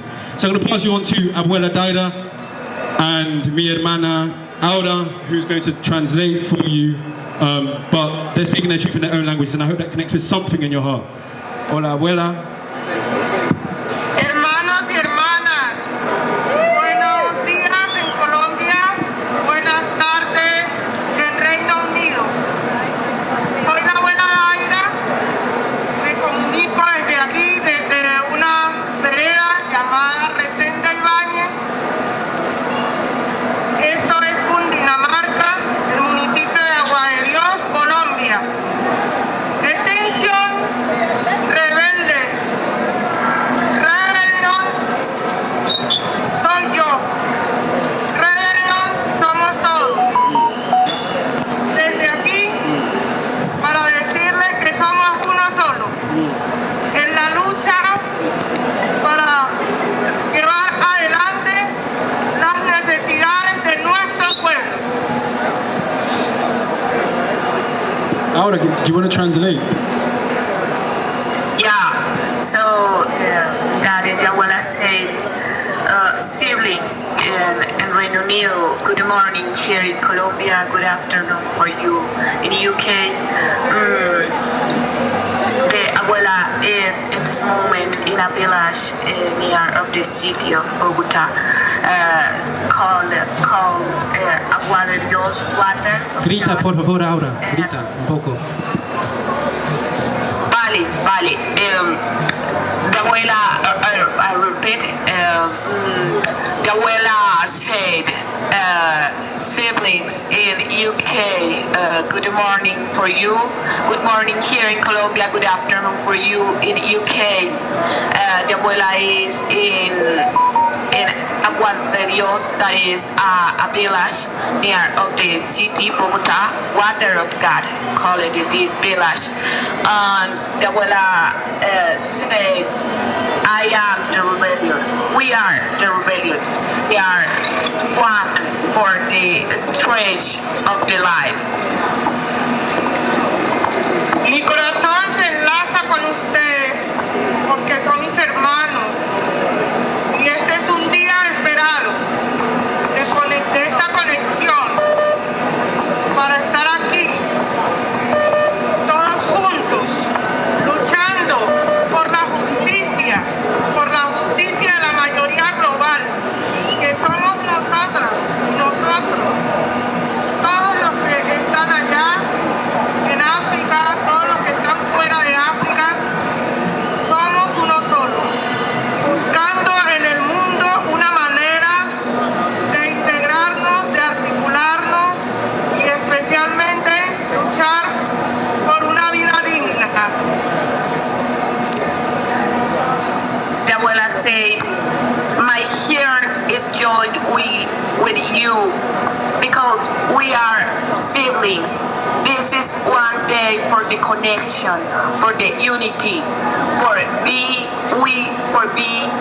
everything in unity, fighting for the justice of the global majority, that we are everything in Africa, in every point of the world.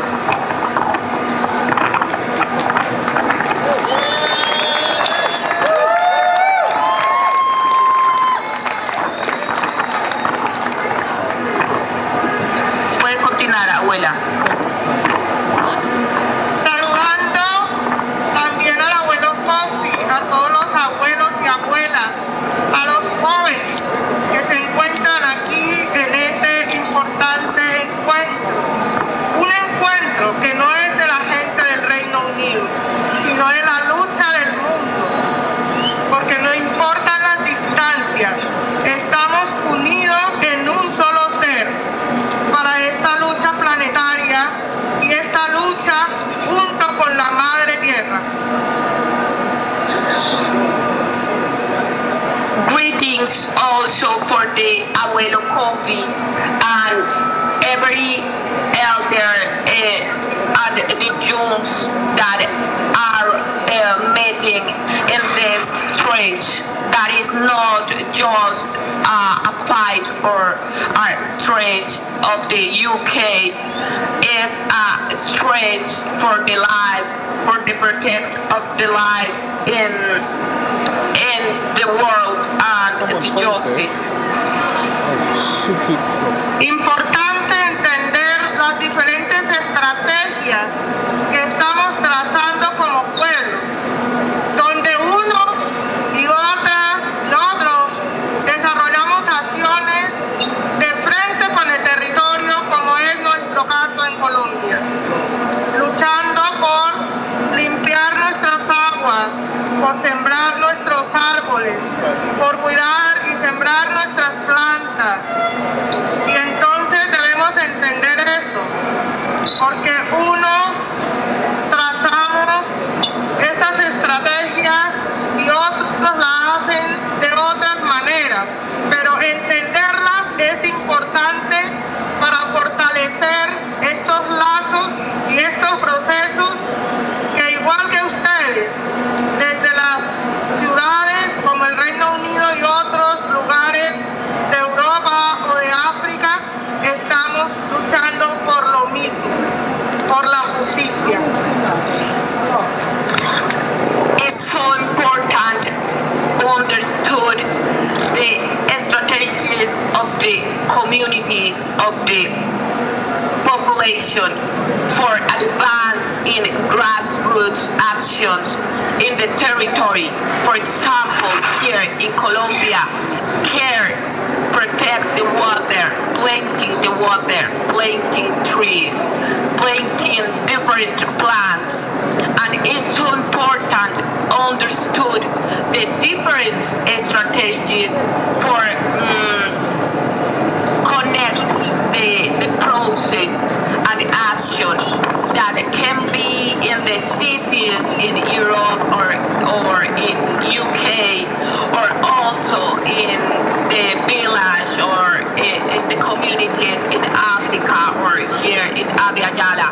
But everything that these processes are for the justice, for the dignified the life. Entonces nuestra lucha es por las vidas, por cada una de las vidas visibles o invisibles en el planeta. Cosas que tienen que ver como la comida, como el aire que respiramos, como la relación que debemos mantener en unidad como pueblos. Todas estas cosas son importantes y hay muchas de ellas que podrían ser importantes para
planet, visible or invisible life in this planet, for the air, for the land, for the food, for the important things for the life that can be different as important things, but the more important is the strength for the earth, for the land, that because the earth, the planet just have, or do we or us, I don't know, for care it, and the effect for the damage that we had in it, we can watch in this moment. The money we don't get money, but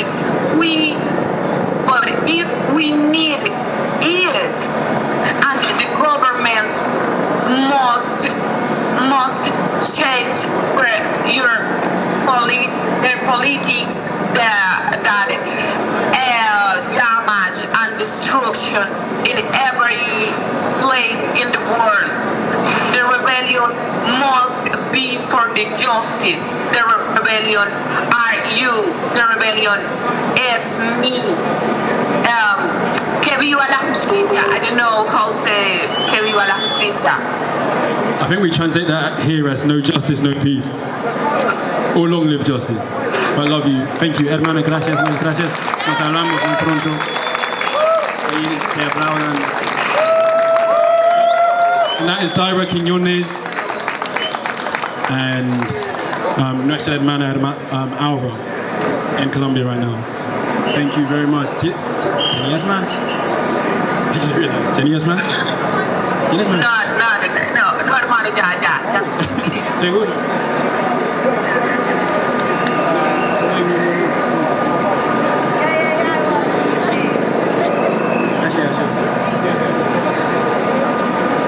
And in closing this, and asking the question about whose rebellion it really is, which isn't a rebellion that's being led here, but it's being led from the global south, led by our families. We're going to close with Mawuse, our floor general in Ghana, who has just finished launching their citizens' assembly process in Accra.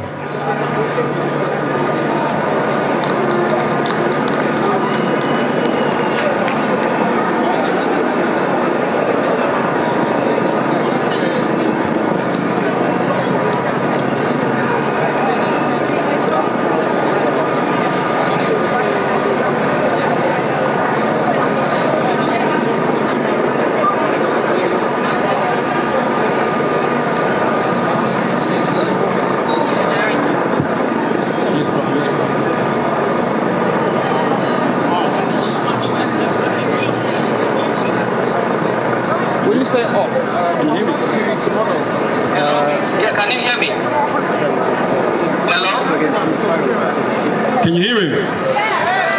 Yeah, I can hear you. Yeah, the crowd is here, so talk your talk, my brother. Yeah. Talk your talk. Yeah. Can I relocate my position so that, because there's so much noise here.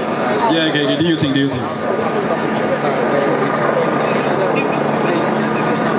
Okay.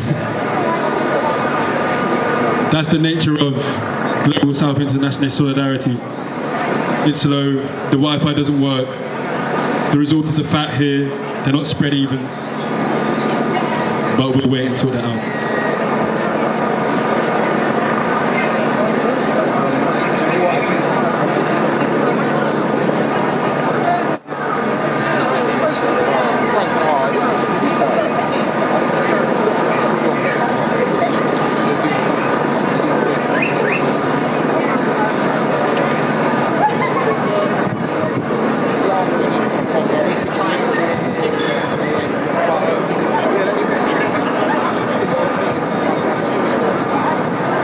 And while we're here, while we're waiting, while we're thinking about how some people might be thinking about what they want for lunch, let's come together and again remind ourselves on whose backs we're standing, on whose blood, on what we need to do today, when we leave today, to continue and actually win, to be sincere, not to concede to a government that doesn't rate you, for a time that we need to step forward. And if you aren't here, if you're not going to stand with us when it comes down to when they come for us, we ask you, we don't ask you, step out of the way. As simple as that. And that's what solidarity has to mean. No talking. When it gets to action, where are you going to be? And I mean that. Because that's the target that is on the back of most of our siblings, and that's the reality that doesn't get displayed in the news. But that's how we win, and that's how we have to talk about it if we're going to be serious about what that means going forward. So just hold that in your hearts while we wait for our brother Mawuse to speak.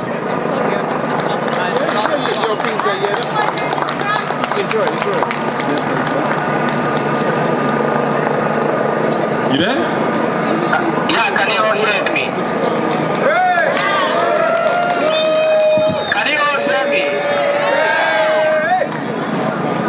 Good talk, my brother. Yeah, can you all hear me? We can hear you. We're on Facebook. Good afternoon to you all. And I appreciate the very good work that you are all doing together for our liberation. I'm happy to be part of you this afternoon because we are also utilizing the Homowo festival of the Kwashieman township in Accra City to launch our Global Citizens Assembly process in Accra. It is in conjunction with what is happening in the UK.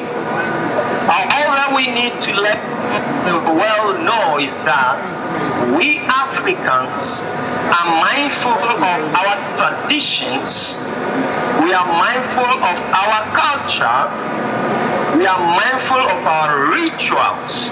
For that matter, we want to say Sankofa. Sankofa in our language, Sankofa in our indigenous language means that going back to fresh, the rich cultural practices, the rich traditional practices in the past into the present, and that we want to rally the global communities in this fight against racism, against genocide, against ecocide, against the people of African community.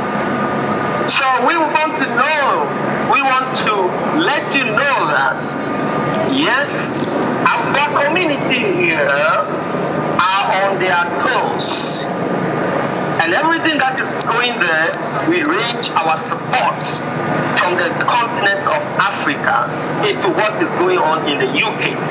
And we also rely on your support as well, as you are rallying for us in the diaspora. And we are very grateful and we are very proud of you involved in the fight for our liberation. Thank you all. Thank you very much. We are still on the ground and one of our honorary chiefs is speaking. Thank you all. Yeah. Appreciate it.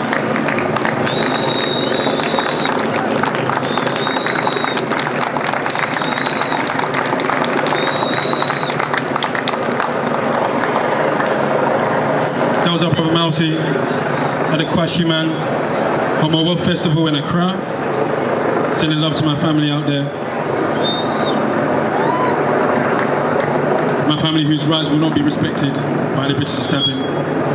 By an establishment who is incapable of respecting the rights of the majority of the world's population. Utterly incapable. If it's not history that has proved that, then let's prove that by the fact that that's what they're saying to us with their in boldface right now today. The last call we're trying to make is to one of our fellow co-claimants, Marina, who's in Mexico right now. And the resistance in Mexico is a particularly interesting, especially for us as Africans, because they know with their own cultural and indigenous knowledges and histories what it means to claim back their lands for land sovereignty. Lessons that we should be learning across the world. Lessons that most certainly need to be learned here, in land that hasn't been yours, because it's been denied to you as a peoples. Under a name of Britishness that doesn't truly exist. And if Marina doesn't pick up, then I think in bringing it together,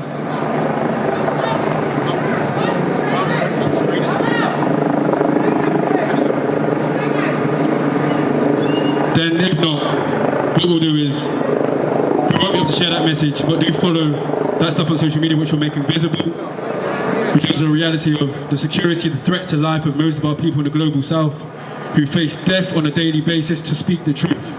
So if we've got the privilege of speaking the truth, let's speak it. Let's not hide behind words like climate justice, like it hasn't been the same justice we've been talking about for the last 500 years. Let's call it what it is. Let's call out the fascism. Let's call it out in our ranks. Let's call out our own people who don't stand for us.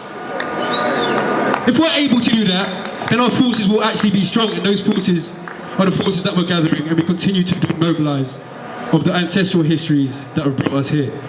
And so to bring it all together, I want to welcome my uncle, Kofi Mawuli Klu, from the Internationalist Solidarity Network, from the Stop the Ma'anga Music campaign, whose eldership and contribution to the resistance is a history that we hold very dearly to our hearts as young peoples. Uncle Kofi Mawuli Klu.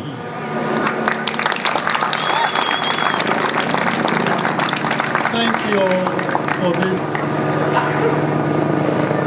very soul-stirring gathering. Why are you not playing music? Why are you not playing the music?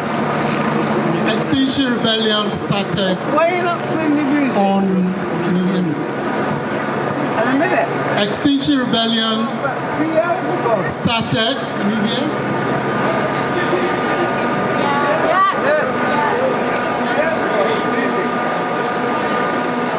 Okay. Its new wave of rebellion, dubbed the Impossible Rebellion, on no other date than 23rd August, last Monday. A day which for us, as activists from African heritage communities, has profound meaning, being the anniversary of the Haitian anti-slavery revolution.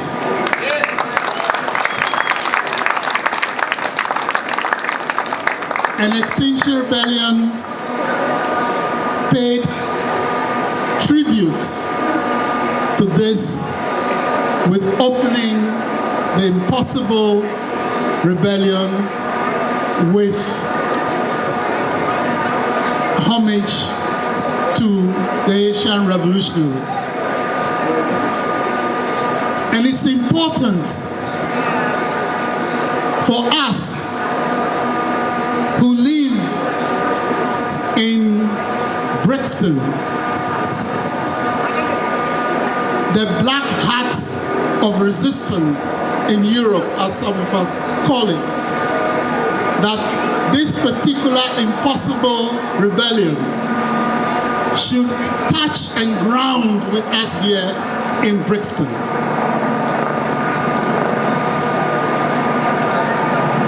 And it's of great importance because we all know where Extinction Rebellion is coming from.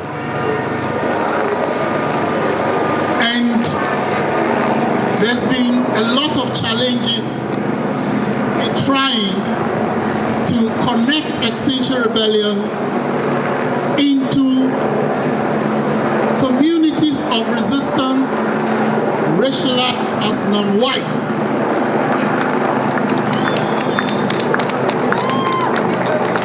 And through everyday resistance, through critical interactions and soul-searching,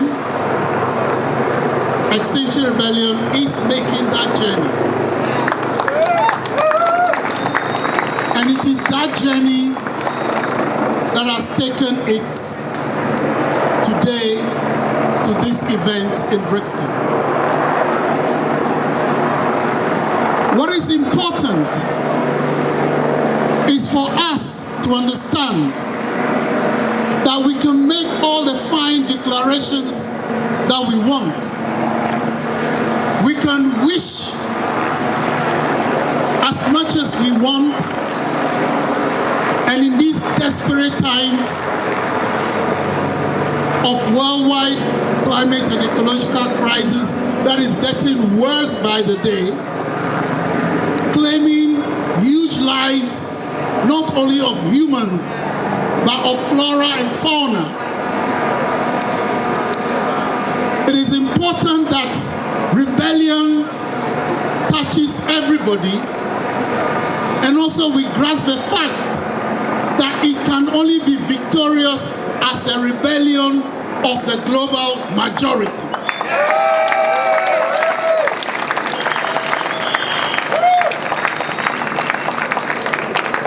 As much as we appreciate the incredible feats of activist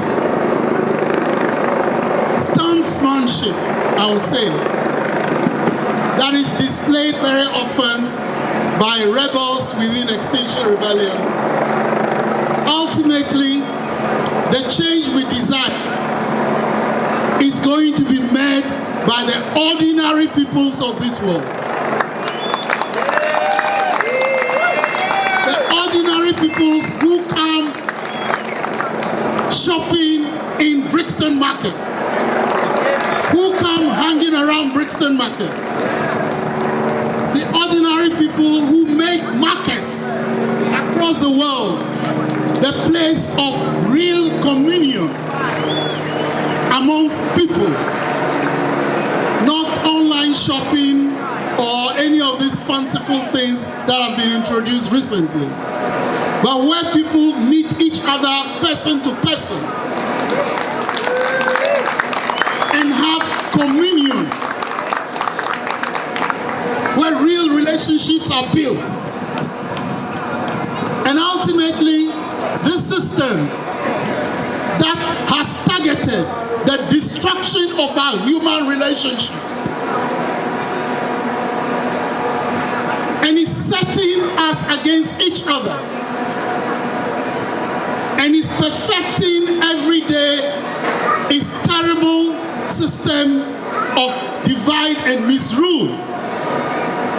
This system can only be defeated simply by us coming together as human beings, rediscovering and sharing our common humanity, and finding in that the power to win.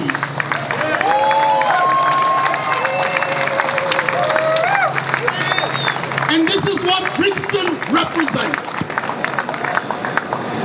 Brixton is a place, if you've ever lived here, you never stop loving Brixton. Because it's the one place where human relationships count and where the power of humanity from across the world is manifest in its everyday life. And there would not have been a rebellion worth mentioning if it didn't touch Brixton and also benefited from the common humanity that we share here in Brixton.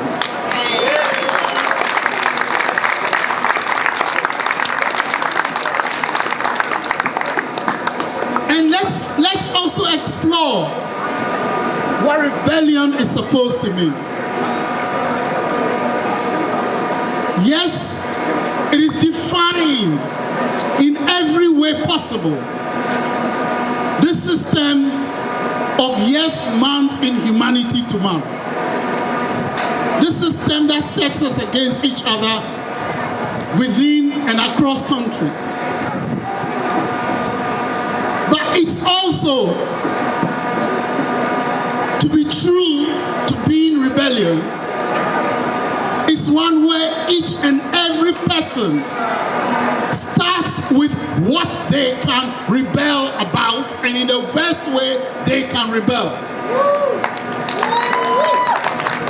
And without seeing rebellion in every act of defiance of our common humanity, then we will not be seeing and building the kind of rebellion that will make us win. Yay! So, there are many here in Brixton who will not come into central London and block traffic or occupy Oxford Circus.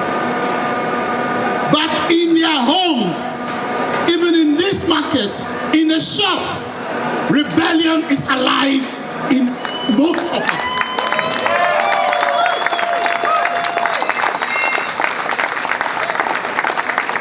And it is these droplets of rebellion in each and every one of us that we must tactfully and strategically harness and harmonize for this torrential ocean of revolution to come out of each and every act of rebellion of all of us.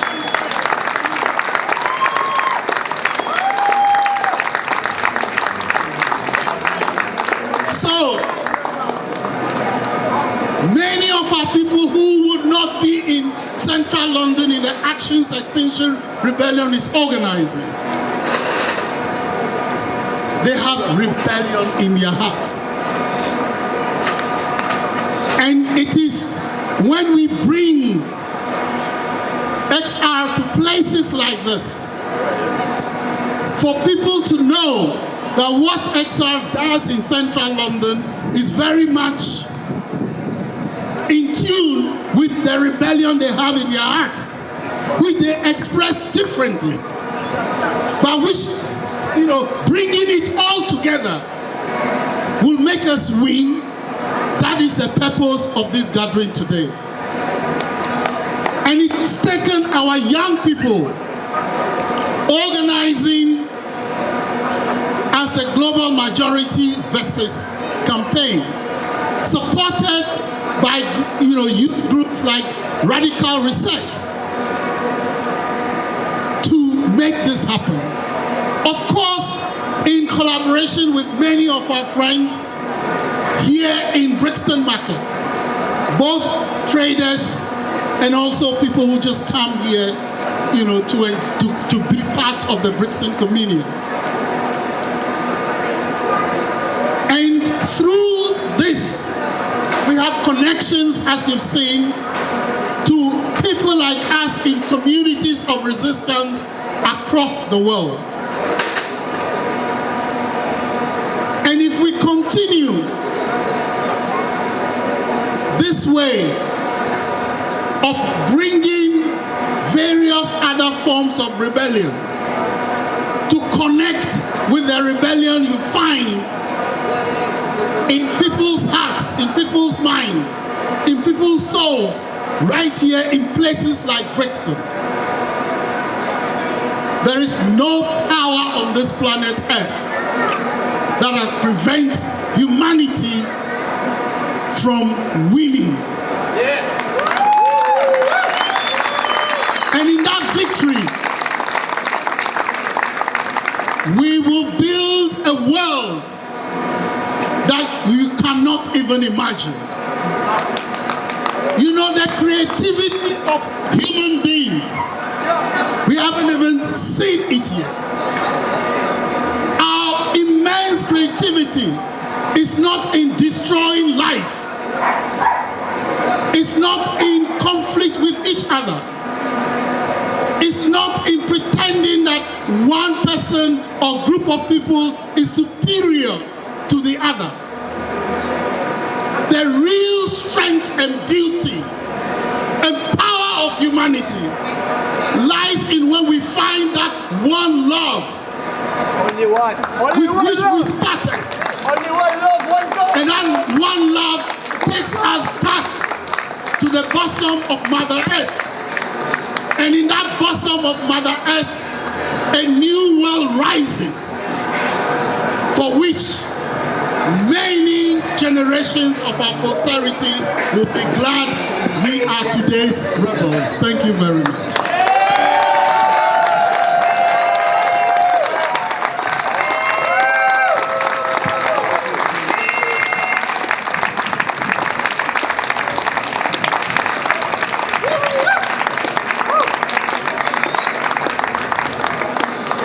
Wonderful words. Thank you, Uncle Kofi. To bring this to an end, I'd like to thank first and foremost the wonderful people of Brixton community, our family, our brother Neb, for opening this up for us having these conversations, and let this be the start of the truth that we speak when we go forward from this point on. If we're going to be serious when we say we will win emancipation for all peoples in the world, and it must start here in your hearts and with the conversations you have from this moment on. The Global Majority versus the UK company, UK government, and the Global Majority versus campaign is your campaign. Should you speak the truth? Should you bring it into your community? Should you understand that it's in your power, in your community's organised power, that we can bring our assemblies to have truthful conversations that connect, to claim back what is ours, our souls, our humanity, our lands, our resources for us, not for the tiny 1% who are hiding it away from us in offshore accounts we can't see, under laws that we can't see, written in times that don't even quite make sense to us. In that spirit, we greet you and we continue to move forward. Follow the campaign, please have these conversations and continue to see bear witness to the realities of what's happening around us. We've been a Global Majority versus UK government campaign. We give thanks to Stop the Mangamese. We give thanks to our communities. We give thanks to our families internationally. We give thanks to Brother Simeon and the people of West Papua who are still fighting for their freedom. We give thanks to our Colombians on the ground. Bienvenidos, saludos cordiales. We give thanks to all our people in the Caribbean. We give thanks to our beautiful African family. 1.something billion people strong and here and live and living in the UK. Building our consciousness for our freedom. And let's continue to do that. Big love, one peace.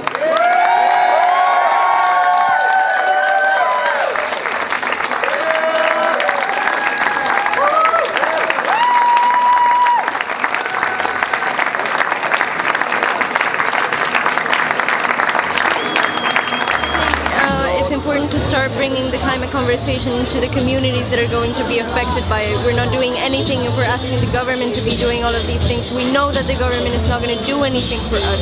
They haven't done anything for us or our communities. As a Colombian person I'm speaking, they haven't done anything for us in 500 years.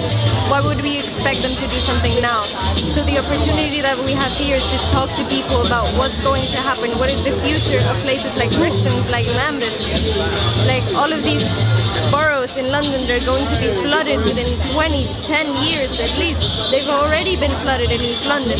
So we need to be coming together as communities of heritage, communities that care for each other. In that care for each other, understand the things that we need to do and the solutions that need to come from us. Not from what the government is saying, but from us. I'm here today because I'm from the global majority of the world. I'm from Panama. And the actions taken by empires set up in Europe, the United States, are destroying all life on Earth. My own country, I've seen the coral bleaching, I've seen droughts in the rainforest, I've seen the sea level rising high, I see how the people live in poverty when there's so much abundance in this world. So I was really happy to connect with people here in the UK that understand the struggles happening and taking place in other parts of the world. Well, first of all, because it's being led by youth, it brought to attention that there's people that are quite young and that are very aware of things that I only learned when I was a lot older. That it's so linked with so many exploitative industries like oil, so hearing about the Agoni campaign from someone very involved was really inspiring, because we've been talking a lot about the fashion industry's addiction to dirty oil and how they're directly like complicit in the exploitation and murder of people around the world. So once I've left here, I'm just going to really like try and put more effort into like reaching out to like the local communities where I live in Brighton. I already do like a lot of refugee solidarity work, but it is very like separated and disjointed, like all of the different movements in Brighton, like the climate movement, refugee solidarity, Black Lives Matter, and we've come together over different things, but just go back and have conversations with friends from different backgrounds about how we can really like push for a more communal way to like tackle this problem.